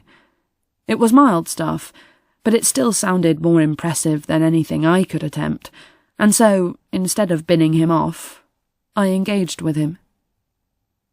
We talked a lot into the night on an encrypted instant messenger, as he told me how lonely he was, and I told him fabricated stories about how much I hated my parents. The more we spoke, the more he relaxed and used proper spelling. I'd forgotten how easy it was to manipulate teenage boys. I felt like I was on the right track with Pete. He told me his real name on day 4, and decided to tell him a little bit more about what I wanted to do to Janine. I explained that she lived in Monaco, kind of like France, yes, and that she'd turned my dad against me over the years. I wanted to freak her out and teach her a lesson. Did he know anything about smart houses? He knew a little, he said, but came back to me a day later fully clued. The kid must have been up all night reading about all the ways you could infiltrate a home like Janine's, and he was confident that we could get into her hub. I got into bed at 11 p.m, which is ridiculously early for me, and woke up at 9 a.m. with a start. I reached for my phone and saw 22 new messages from Pete. The first message was a photo of a naked cartoon figure, complete with a 6-pack, holding up a gold cup. The next message was a video. It was a shot of a bedroom, the curtains open. I watched the screen as the door opened, then closed, then opened again. Pete was showing off what he could do. He had control of Janine's house. And I had control of her life. I click back to the camera view and see Janine walking into her bathroom. She begins to run the bath and carefully pins up her hair in the mirror. "Can you turn on the sauna now, without alerting her?" I message Pete. I switch back to the camera. Janine is applying a gloopy cream to her face. "Done?" Pete replies. "Good. When she's finished in the bath, make the lights go on in the sauna. She should go in to turn them off, and then we'll shut the door." He messages straight back with a thumbs up. I decide not to watch Janine take her bath, but Pete has no such qualms, narrating her ablutions and laughing at the way she sings Celine Dion songs as she lies back and soaks. Eventually, Pete alerts me that she's getting out. The sauna will be baking hot now. I take a deep breath and tell Pete to turn the lights on. I watch the camera footage and see the sauna suddenly clear in the frame. Janine hasn't noticed. She's wrapped in a towel and is cleaning her face over the sink. "Make them flicker," I type. The lights duly turn on and off in rapid succession. Janine stops cleaning and frowns. She walks towards the sauna with a look of annoyance on her face. "Be ready to shut the door, Pete. Please be ready." "I am, jeez. I'm the king of this place, babe," comes the reply. She walks into the sauna, and I hold my breath. The door closes silently behind her. At first, she doesn't appear to notice. I can see the top of her head as she reaches to turn off the lights, fanning herself as she realizes that the heat is on full blast. I watch as she pulls the door, the glass wobbling slightly but not giving way.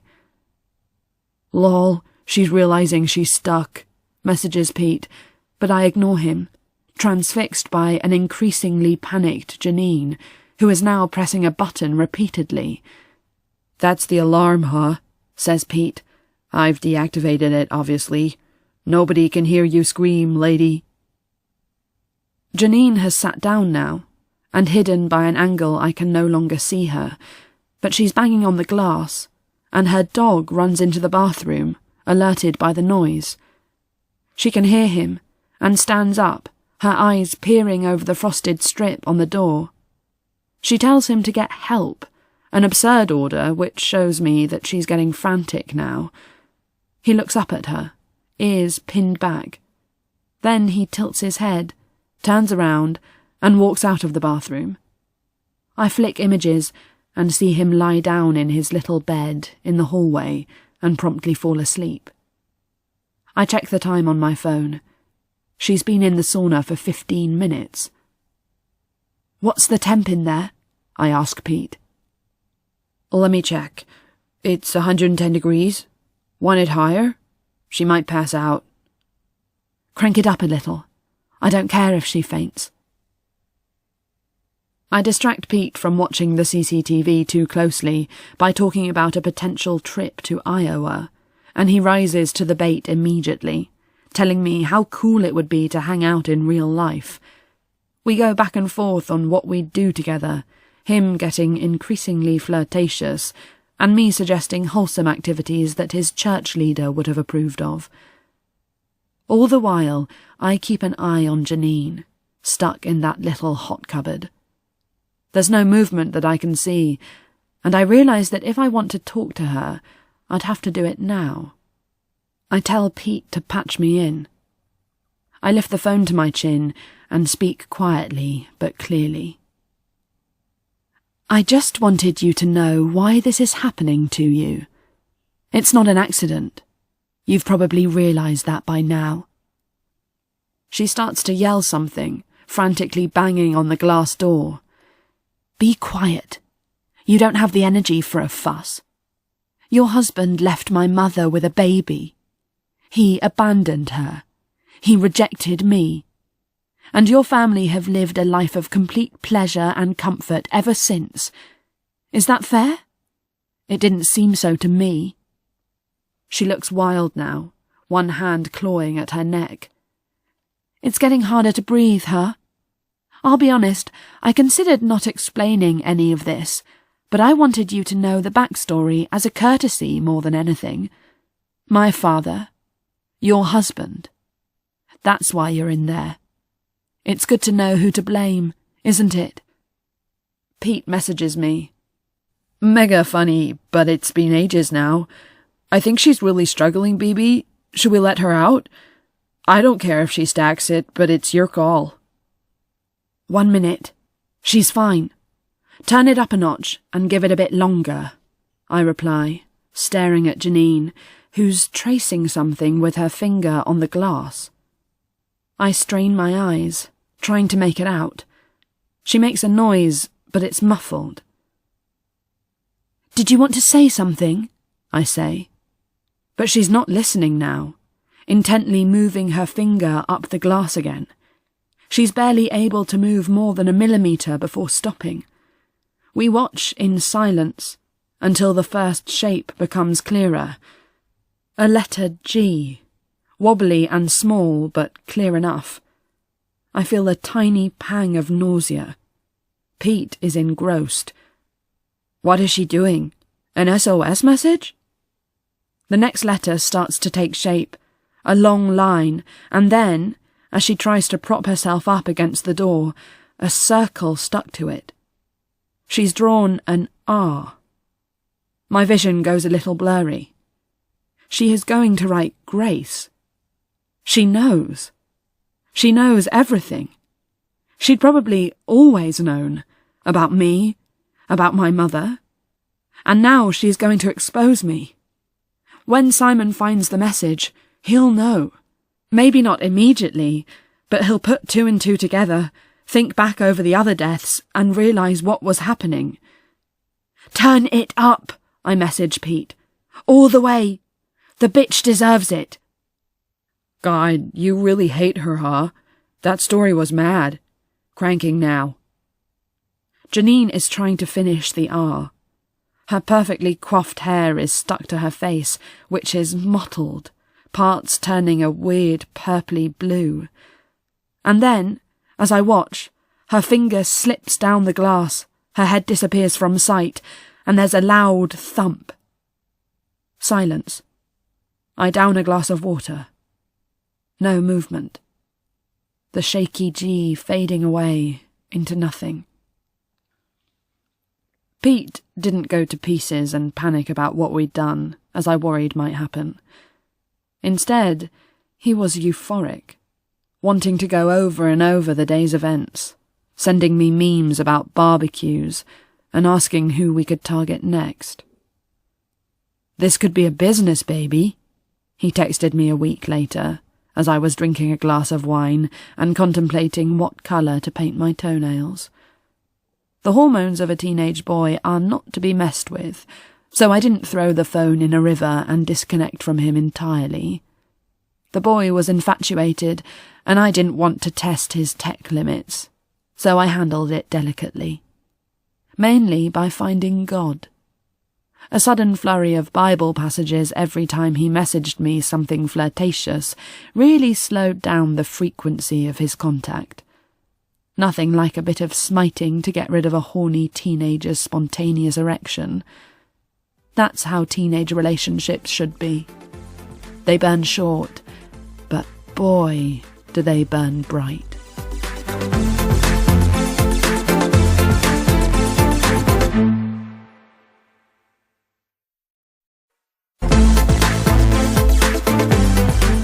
In episode 8 of How to Kill Your Family by Bella Mackie, Grace is devising ever more elaborate ways to commit murder. Kelly has a phone. She hunches over it and types constantly, her long nails clacking away and the glow of the little screen just visible from under the covers. I don't ask where or how she got it. Normally, Kelly is quite generous with her things, but she hasn't offered to let me borrow her new prized possession once. I wouldn't ask, even if I had anyone to call. You don't want to be in hock to someone like Kelly. She might be a prize fluffhead, but she wouldn't hesitate to call in a favour. I try to block out the sound with a pillow over my head, wishing fervently that I could do the same to her. Do you want to hear something funny? The first time I met my sister was in a nail salon. There was no planning, no carefully orchestrated scheme conjured up so that I could bump into her in an unsuspicious way. It was a completely random encounter. She belonged to a family who travelled in chauffeured cars and private planes. They lived 10 feet above the rest of us.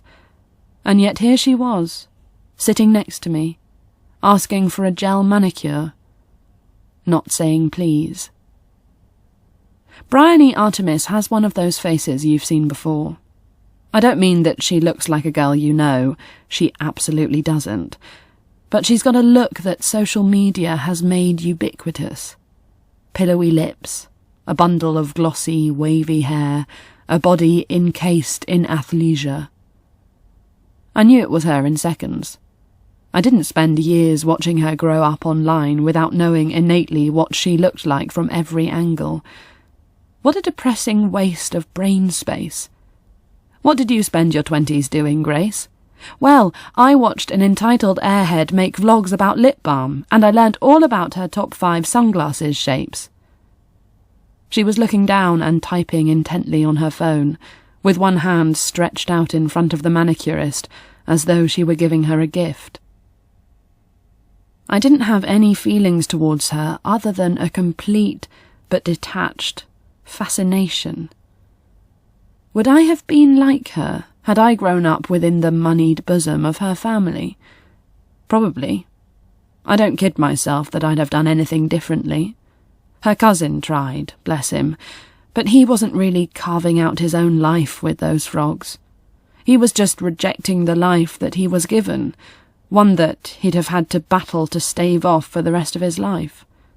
Andrew couldn't fully escape it, and Bryony had fully embraced it. I'm sure I'd have ended up somewhere in between. I was being useless. I wasn't gaining anything from this chance encounter. I was just sitting there like a lump, dumbly watching Bryony focus on her phone, occasionally sigh, and constantly smooth down her hair. But then I realised that maybe the problem was not with me. Perhaps there was just nothing really to learn about this girl. With some of the family, I've sought to understand them better in order to get near enough to kill them. With Bryony, her entire life is lived online. I can see it all.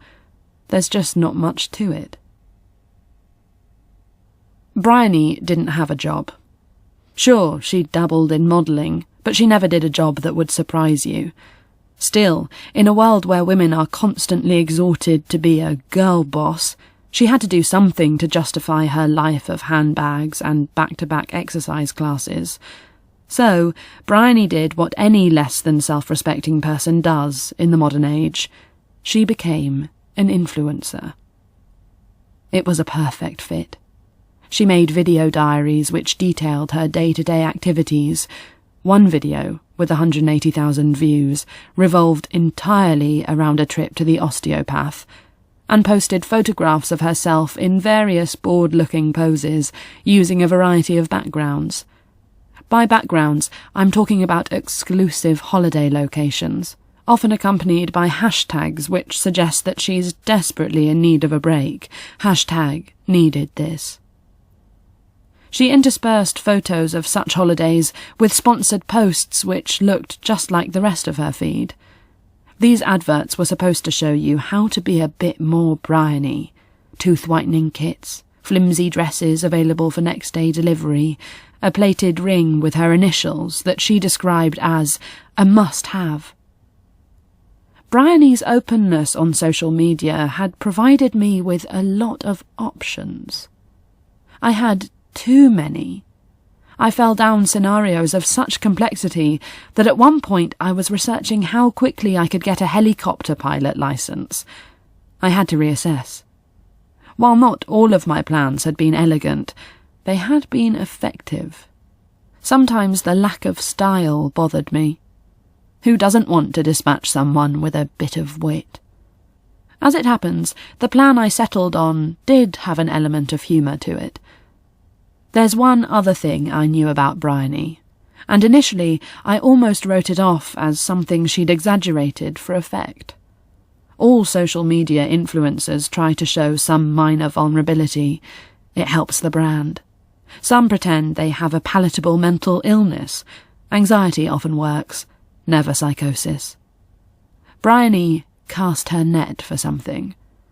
A while back, she did a very personal, you knew it was serious because she was wearing a plain black jumper and minimal makeup, video about a recent diagnosis.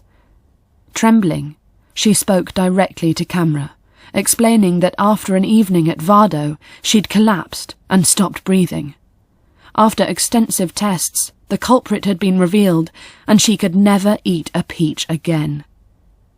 When I watched this tale of tragedy, I rolled my eyes and moved on. But she didn't stop with her PSAs about the dangers of stone fruits. The National Food Allergy Trust got in touch with her, and Bryony found a little cause that would make her look civic-minded and serious. She held a gala evening to raise money for research.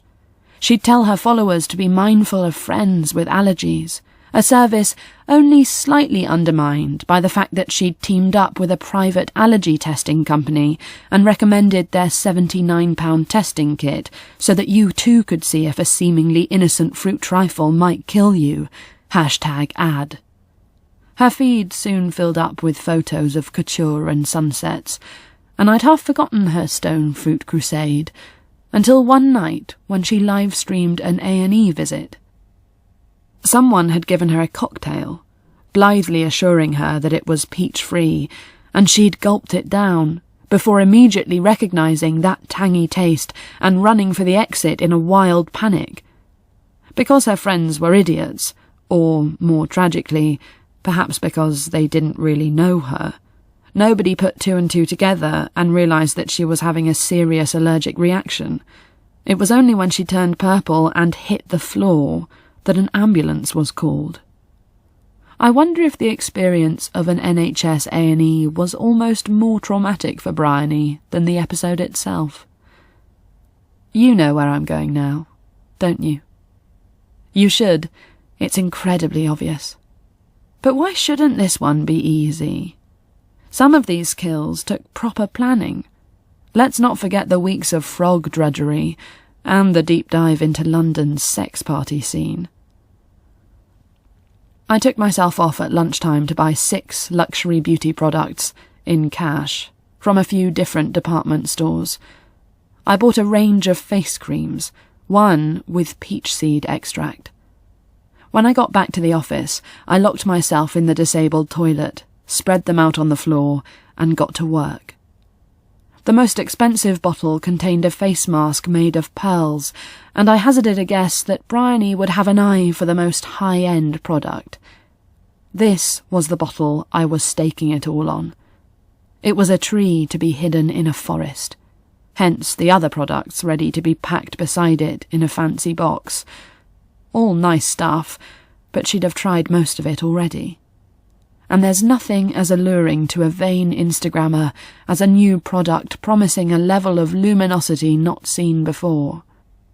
The face mask and the cream which contained the peach seed extract were made by the same company. That was important for any future investigation.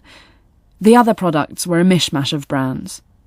I decanted 4 drops of the cream into the face mask bottle and shook it vigorously. Opening it again, I sniffed the liquid. If it smelt like peach, I'd be in trouble. It pretty much smelt like any generic face mask. Sweet, but not identifiably fruity. I needed a little more reassurance, though, and added 1 drop of almond essence to be certain. It now reminded me of a bakery, warm and reassuring, which, given my intent, felt pleasingly inappropriate. I carefully cleaned the bottle with a baby wipe and threw the peach extract cream in the bin. The products then went into a plain white cardboard box lined with tissue paper. A card attached simply read, "Bryony, we hope you enjoy these goodies. The pearl face mask is a dream." I desperately wanted to say it was to die for, but I couldn't allow myself to be quite so on the nose. All wrapped up, I stashed the box in a bag under my desk and tried to forget about it as the working day dragged on. I managed to get to the parcel shop 5 minutes before closing. I sent it recorded delivery, assuming the Artemis housekeeper would sign for it, and gave no sender details. She wouldn't look for them. People like Bryony receive 100 gift boxes a week. As I stepped out into the fading autumn light, the shop bell tinkled as the door slammed shut. I took it as a sign. I would not check Bryony's social media accounts in the hope that she'd succumbed. I'd given it a shot, and it was out of my hands now. For all we're bombarded with news all day long, it's remarkably easy to opt out of it all if you do something as basic as forget to charge your phone. I was out of the office that Wednesday, on a training day designed to empower women in business. It was mandatory, which suggested that it was more to do with ameliorating the recent sexual harassment allegations against a team leader than it was about promoting women in business. After 8 hours spent in workshops, where 14 of us sat around in a circle and role-played challenging office scenarios with each other, I ducked out of the coffee and cake option at the end. As I exited the tube station, I grabbed an Evening Standard and rolled it up, stashing it in my bag. 20 minutes later, I was home. It was only then that I took the paper and sat down at my kitchen table. The main story was something typically dull about a council house shortage. To the side was a small photo of a girl. A selfie taken from an angle, 75% mouth. The familiar whoosh of adrenaline began snaking through my veins. I knew instinctively who I was looking at, but the fog which had enveloped my brain prevented me from fully registering what was happening for a split second. Heiress dead at 27. I opened the paper, and there, on page 3, was another photo of her, this time much younger, standing between her parents at an event. Bryony. The details were scant. She'd been found unconscious in her bedroom at 7:30 p.m. by a member of staff, Reed Maid. Paramedics were called, but she was pronounced dead at the scene. The article mentioned the tragic death of her mother just months before, intimating that suicide must be a possibility. I knew that was nonsense. Bryony wouldn't have killed herself in a fug of grief. She didn't dive down to those emotional levels. The family spokesman had pleaded for privacy at this difficult time, and apart from the basic stuff about Simon and her gilded life, no more information was given. Where was Simon? Was he at home when it happened, or was he out with some new fling? How did he find out? Did the maid call him, or did the police? Was he alone now, without his wife, without his daughter, his parents gone? His brother dead? Did he have an inkling of what was happening yet? But I was alone, too. With every other death, I had been there for the last breath, felt like I was in control. Here, I was just like everyone else who had picked up a paper. For the first time in a long while, I wanted my mum. I wanted her to know that her daughter was the one who was alive, that I was doing this for her. I opened a bottle of wine and ran a bath. Bryony was dead. The details could wait. Her demise meant so much more than ticking another one off my list. It meant that the list was almost complete. One more to go. Daddy dearest, I was coming for you.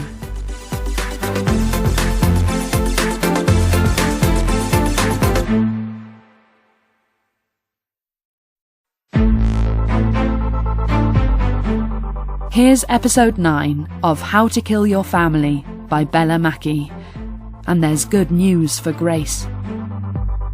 After I'd finished recounting the tale of Bryony and her sad encounter with some peach serum, I'd fallen asleep, waking in panic when the morning bell sounded. I was still holding my notepad, and Kelly was moving about the cell, singing a hideous rendition of a One Direction song. I pushed the paper between the mattress and the bed frame and said good morning. Stupid, careless mistake to risk Kelly seeing my work. I should finish off explaining what happened with Caro, since it's why I'm in here, wearing a polyester tracksuit instead of something nice from Max Mara. Jimmy had told the police he thought it was a murder immediately, yelling about how much I hated Caro.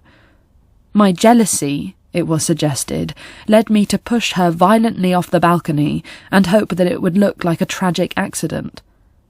The other girl left at the party gave a signed statement saying that I'd argued with Jimmy about his engagement and then asked Caro to come and smoke with me outside.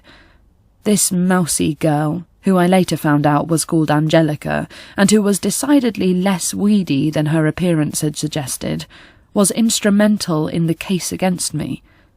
Who knew that the girl with a fulsome collection of Alice bands had it in her? I hired lawyer Victoria Herbert and prayed that she would be the Rottweiler she promised to be. A Rottweiler in Hermes scarves and Louboutin heels. Herbert was bullish about my chances at getting off. There was no forensic evidence, and the bulk of the case was based on testimony from Angelica and Jimmy. Jimmy giving evidence against me. Jimmy, the only person I truly cared about, not looking at me once during the trial. The jury deliberated for 6 hours. Victoria sat with me during that wait, which felt like a year. When we were told that the jury was ready to return a verdict, she was ebullient, assuring me that a quick turnaround was definitely a good sign. For all her bluster, she was completely wrong on that count. Guilty, guilty, guilty. The word echoed around the courtroom as people gasped. And that was that. I was sentenced to 16 years and taken to Limehouse a week later. I missed the window for an appeal, stuck in shock and unable to know what to do next. But then George Thorpe came along, a middle-aged white man here to save the day, as he imagined he was born to do. He had an appeal granted, arguing that there was further eyewitness testimony which was not sought out by police at the time. Thorpe had a stellar success rate, which meant I felt relaxed about his final bill. Whatever happened, I'd have enough money to put him on a permanent retainer once I'd laid claim to the Artemis Empire. Credit to Thorpe, he exposed every possible flaw in the trial, and he used the press to highlight those flaws, knowing that they'd run any story they could on the Morton murderer. Thorpe had an old school friend who worked in PR seed some stories about Caro's mental health problems, and hints were dropped about her eating disorder, her love of a good party, read drugs, and her temper. Awful tactics, really, but this isn't a discussion about media ethics. And besides, I would have taken 100 stories ripping Caro to shreds if it had helped my case. I'd have read them, even if they hadn't helped my case. I don't think my confidence in being released is misplaced, by the way. George Thorpe saw immediately how badly the case had been handled, and has exposed flaws in practically every part of the process. This was certainly enough to ensure an appeal was granted, but it was no silver bullet. That came only a couple of weeks ago, enough to almost guarantee my conviction is quashed. Thorpe had come to see me for a long-arranged update, and I wasn't expecting any major news. But I could tell the moment he walked in that something big had happened. His neck was red, and it was rising up towards his face as he strode purposefully towards me in the visiting room, his long wool coat flying behind him. Well, it's been hard work. David, that's my associate's name, he spent 2 months on this. After a lot of misdirection and fobbing off, he found the owners of the flat. They live in Moscow. And what do you know? Thorpe was looking as jolly as a schoolboy now. They told David that they had CCTV cameras up the wazoo. Said it was standard at all their properties. And did they keep the tapes? Asked David. Why, yes, said the Russians. He stopped for breath as I held mine.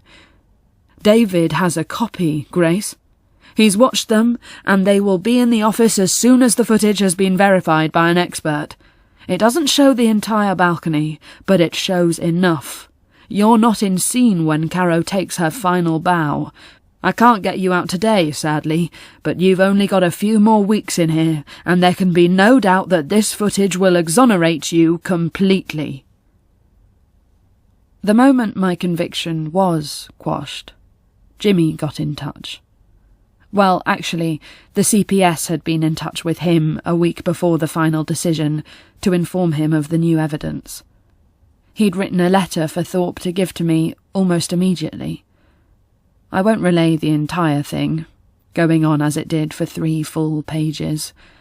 Suffice to say, he was full of remorse. He ended the letter with a cliched passage about how he didn't expect me to forgive him, but he would spend the rest of his life trying to make it up to me. Love you, Gray, he signed off. Once the dust has settled a little, I'll make some initial overtures to Thorpe regarding my father and his estate. Of course, I won't put it as bluntly as that. I'll just say that this experience has made me reassess my life and explain that I want to explore the connection with that side of the family. It's too late to know my father, I'll say as I dab my eyes with a tissue, but I want to know where I come from and who he was. There is nobody else left in that family except Lee's widow, Lara. And Lara isn't even a blood relative. She's an estranged wife, and one that I graciously spared, at that. I knew from the moment I decided not to kill her that she would be my gateway. I will approach her with such charm and grace, that she will be on my side from the start. 2 women wronged by Artemis men, both of us trying to lead lives away from their heavy presence. And now you're up to date. Tomorrow morning I shall pack up my meagre possessions and get ready to re-enter the world. I have to explain how Simon died. I know that the final death is normally the icing on the cake in novels, the biggest and most dramatic. That's partly why I've been putting off writing it all down. Because this is not a novel. I didn't push him out of a hot air balloon or throw him off Waterloo Bridge at sunset. Did you note that I killed 6 members of my family? Did you see that we seem to have already reached this magic number? Well, there are no prizes for such eagle eyes. Don't be smug, or think me too much of a fool. I have already spent months dealing with my failure, trying to shake off the feeling that it was all for nothing. For those with a slower cognitive process, I will spell it out. I did not kill Simon Artemis. My one aim in life, and I will never achieve it. And why not? Because he's dead. Dead, but from a terrible accident, and not by my hand. What a cruel joke. 3 days after I was arrested for the murder of Caro Morton, Simon was reported missing by the Times newspaper. The next day, his face was on the front of every paper. Why would it not be?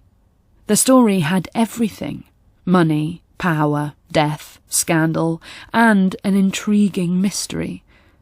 The media revisited their reporting on the tragic year in the Artemis family.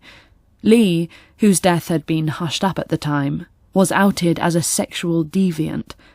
A tabloid reporter managed to get into Janine's empty apartment and take photos of the sauna, somberly accompanied by a caption which read, "Burned alive. Did Simon take his own life after tragic wife's gruesome death?"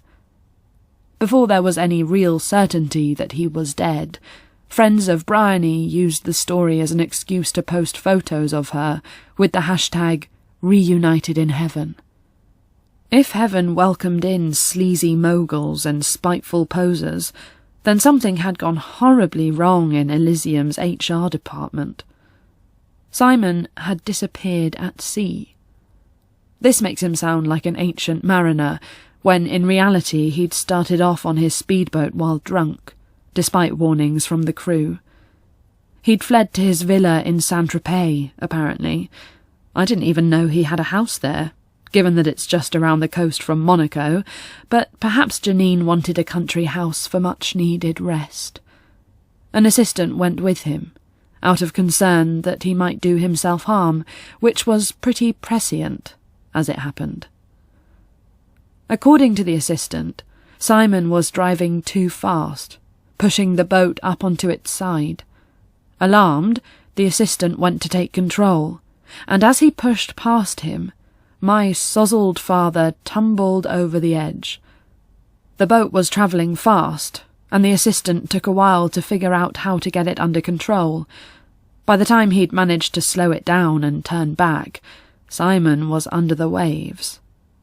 The other man circled around for 30 minutes, searching in vain for any sign of his employer, before returning to the yacht to call for help.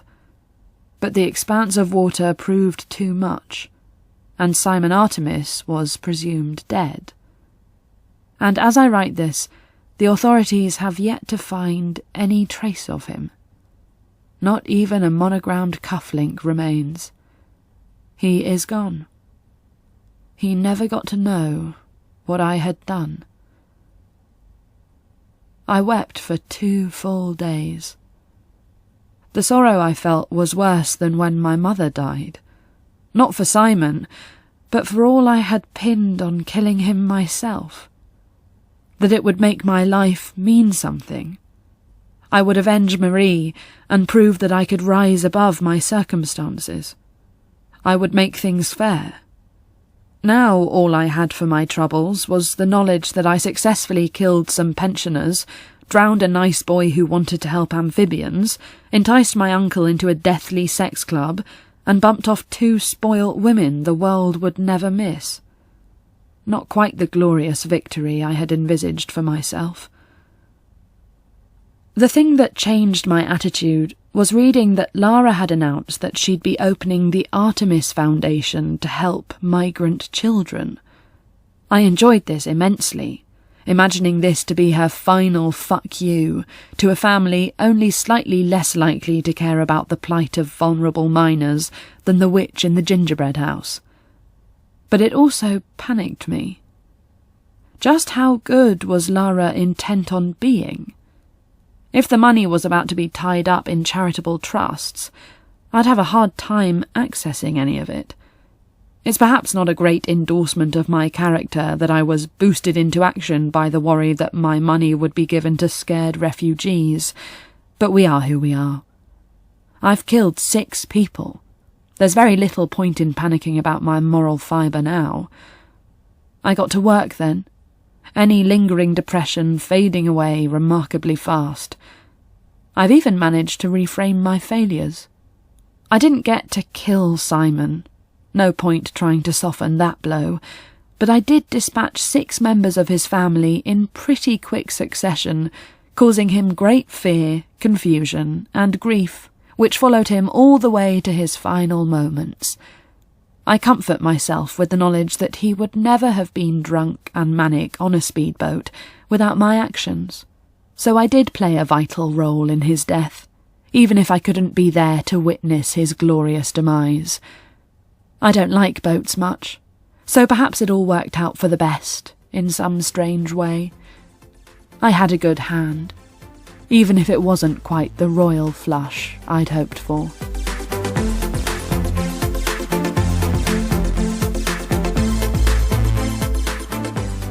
It's all over, I am home. I was released at grape speed. I guess they were desperate for my cell. The flat was quiet and warm when I opened the door. Everything in its rightful place. I'm going to go through all my mail and then meet Jimmy for what I hope will be a suitably indulgent dinner at Brasserie du Ballon. Life feels like it's finally unfurling and showing itself to me.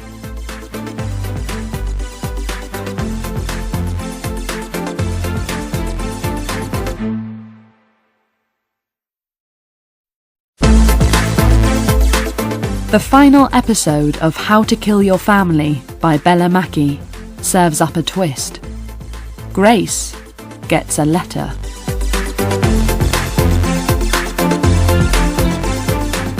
Dear Grace, I suppose I should start by introducing myself.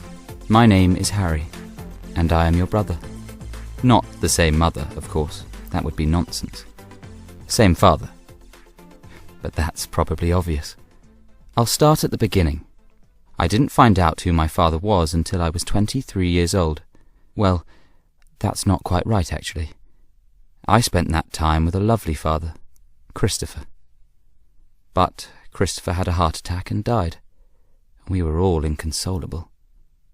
I took 3 days off work to be with my mother, and she began to tell me the truth. My mother went to London aged 20, ostensibly to work at an art gallery off Savile Row, but mainly, she told me, to have an adventure. She already knew Christopher, but they were just friends.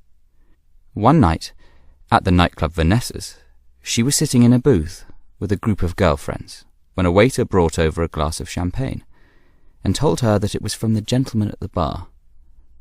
When she looked over, she saw a dark-haired man staring at her intently. Most of the men she knew were already facsimiles of their fathers. This man was different, and her girlfriends made a huge fuss about the approach, urging her to go and talk to him. So she did. I don't need to tell you the rest, really, do I, Grace? Because you know. It's not your story, and yet it is. By the time Mum found out that she was pregnant, this man had moved on. Terrified by what her parents would think, she carried on in a state of denial. Until one day, Christopher told her that he knew what had happened, and that they should get married. Such an act of Victorian heroism from the old man. Mum gave me my father's name on a Sunday, just as I was loading my car up to go back to London. Simon Artemis, she whispered, as she pulled away from me and walked purposefully back towards the kitchen, where my sisters were making cakes. I spent a few months bouncing between work and my mother's house. It became increasingly obvious that Christopher hadn't been quite as comfortable as we'd assumed. He'd remortgaged without any of us knowing, and he'd been dipping into his pension to pay the girls' school fees. Can you see what's coming? I guess it's fairly obvious. I decided that Simon would be our lifeline, so I turned up at his office. It was a risky move, but I felt the direct approach suited me well. I sat down in an armchair and looked him dead in the eye, and I told him that I was his son. He didn't seem very surprised. I told him that I had no intention of embarrassing him, but I had a family to support, and he was the only person who could help me out. I proposed a one-time deal, slid a figure tucked in an envelope across the table, and sat back. He opened it, and he laughed. Looking back, I think it impressed him. Simon gave me the money. My initial figure was rejected out of hand, but we eventually settled on a nice sum to tide Mum over, until I was in a position to shoulder the burden. In the next 6 weeks it took to negotiate the settlement, I met with Simon a few times. It didn't take a genius to see that he enjoyed having a son. He bantered with me, mocked my blazer, offered to introduce me to his city mates, but I never felt totally comfortable in his company. and was relieved when negotiations were wrapping up. I hoped that he'd be a gentleman about it all. And to an extent, he was. But there had to be something in it for Simon. I thought my silence was the leverage, but I was completely wrong. Simon had paid up, and now he wanted me in the fold. Was it because he liked me, and was glad to have found this long-lost son? Could have been. More likely, though, he just wanted to control the situation. Control me. Within just a few weeks, it was pretty unbearable, Grace. The fascination with me wore off quickly, and Simon started to treat me like he treated everyone else.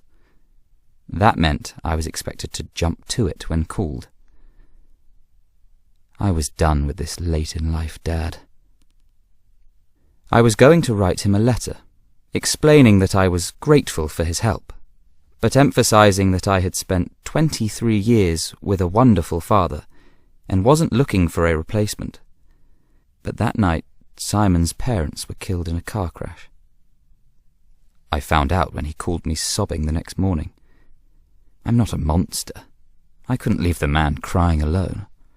So I sat in his lurid mansion as he took phone calls and drank whiskey. And then, in a slightly garbled and not entirely coherent way, he told me something which changed the course of my life. He told me about you, Grace. He was drunk, but he must have been drunk 1,000 times and not told people about his secret daughter. I can only suppose it was the grief. I'll be frank with you. He didn't know much. He knew your name and where you'd grown up. He even knew that you worked in fashion. I spent the next 2 hours in a pub, trying to find out as much as I could about you. I must say, Grace, you've got a remarkably minimal online presence. But I found you eventually. I don't know what I wanted from you back then. Perhaps just to see you in the flesh. I think I had a deep need for information, so I followed you. I'm not proud of that, by the way. I felt grubby. One evening, you went to a pub and had drinks with a young guy who looked like a total hippie. You left alone, shortly followed by the crusty, and I was intrigued. When you wandered down the road and went into a wildlife centre, I was completely bemused, but followed your lead and jumped the fence. I stayed well away as you both went down to the deck by the water. Something odd happened where he held a match to your foot. And then, just as my legs started to seize up from crouching, you pushed him into the water. I didn't know what to do. My brain was screaming at me to rush to the water and pull the fellow out, but my legs didn't move. It all seemed so utterly mad. You were sharing a bottle of wine with this harmless-looking man, and then you were killing him. I dialed 999, but I didn't press call. I told myself I would when you left, but by the time you actually did, my mind was calmer and I knew I couldn't. How to explain what I was doing? Yes, officer, it's all fairly simple. I was following my sister, who doesn't know she's my sister, and I lurked behind this lovely bush while she drowned a fellow. Simon let me know who you killed.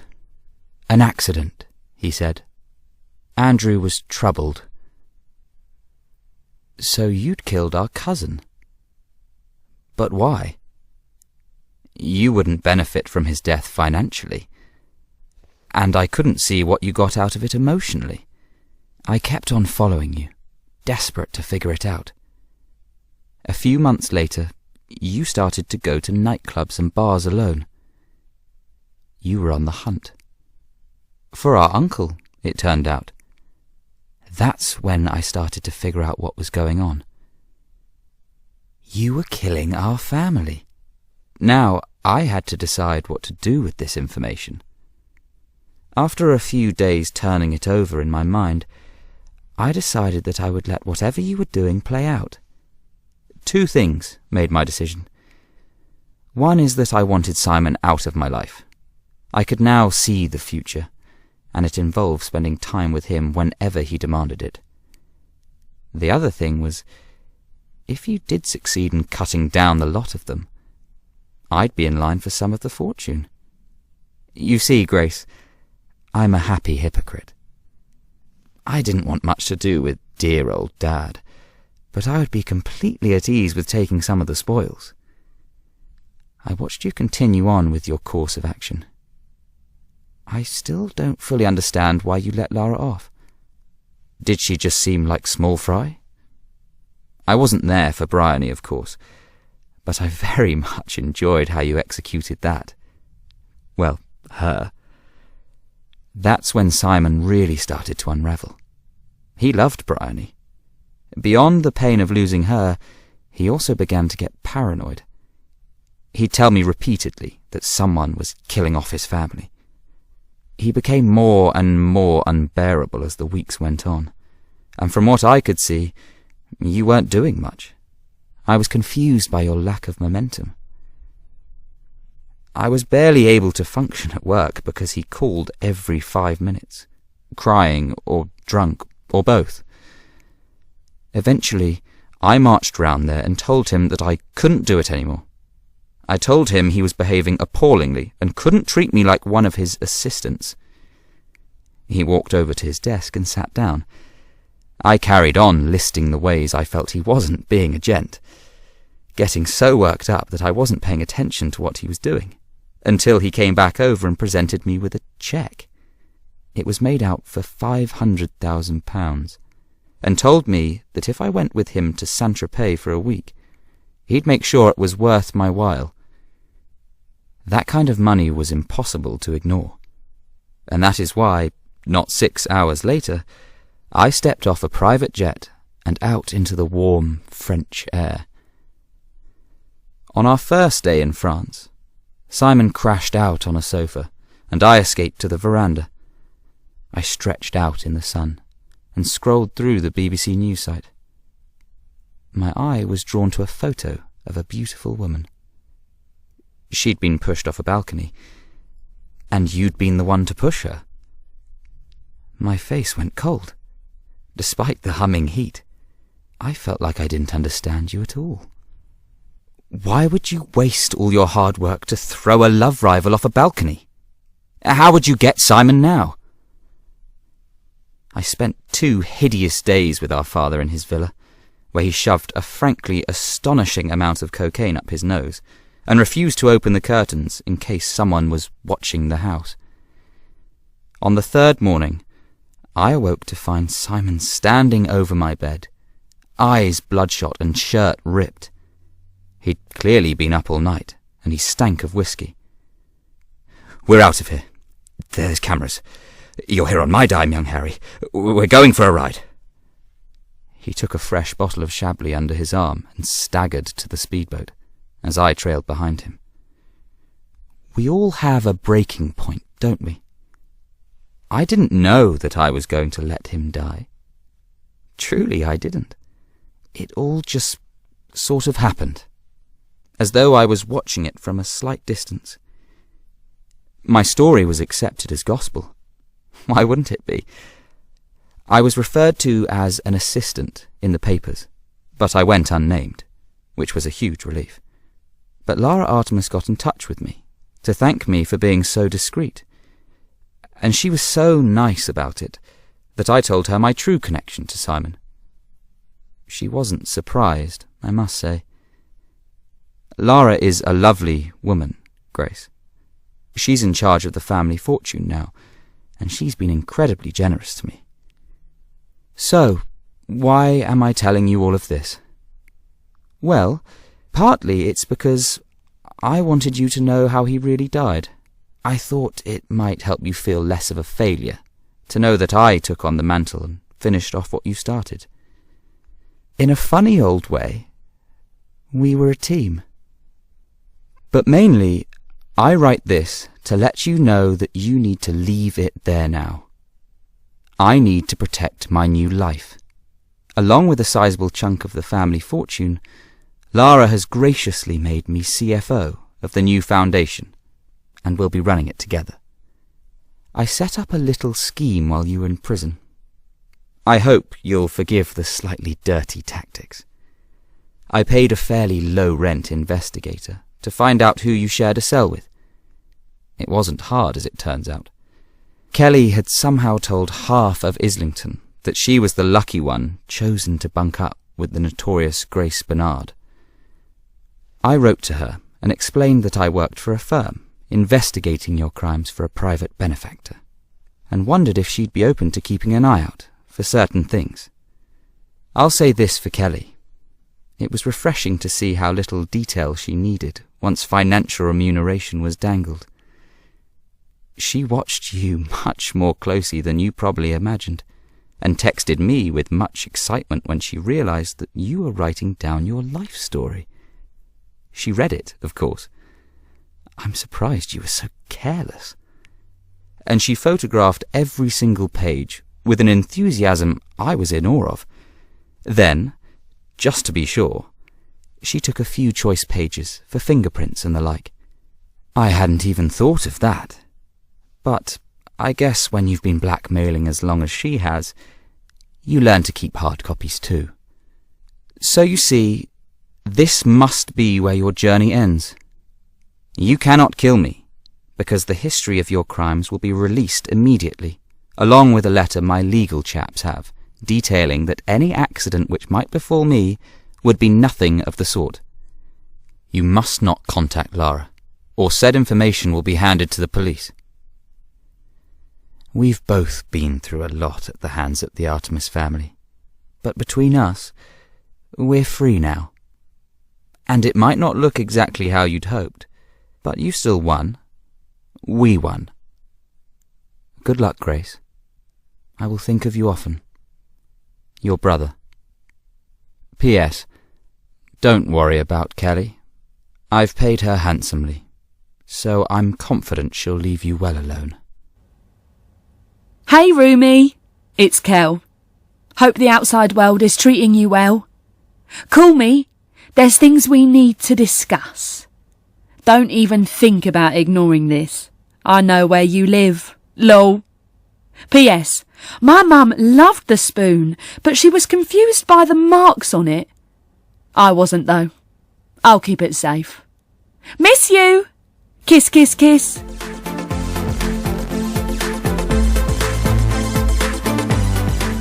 How to Kill Your Family by Bella Mackie was read by me, Ell Potter, and Harry was played by Will Kirk. It was abridged by Rowan Routh and produced by Nicola Holloway. How to Kill Your Family is a BBC Books production for BBC Sounds.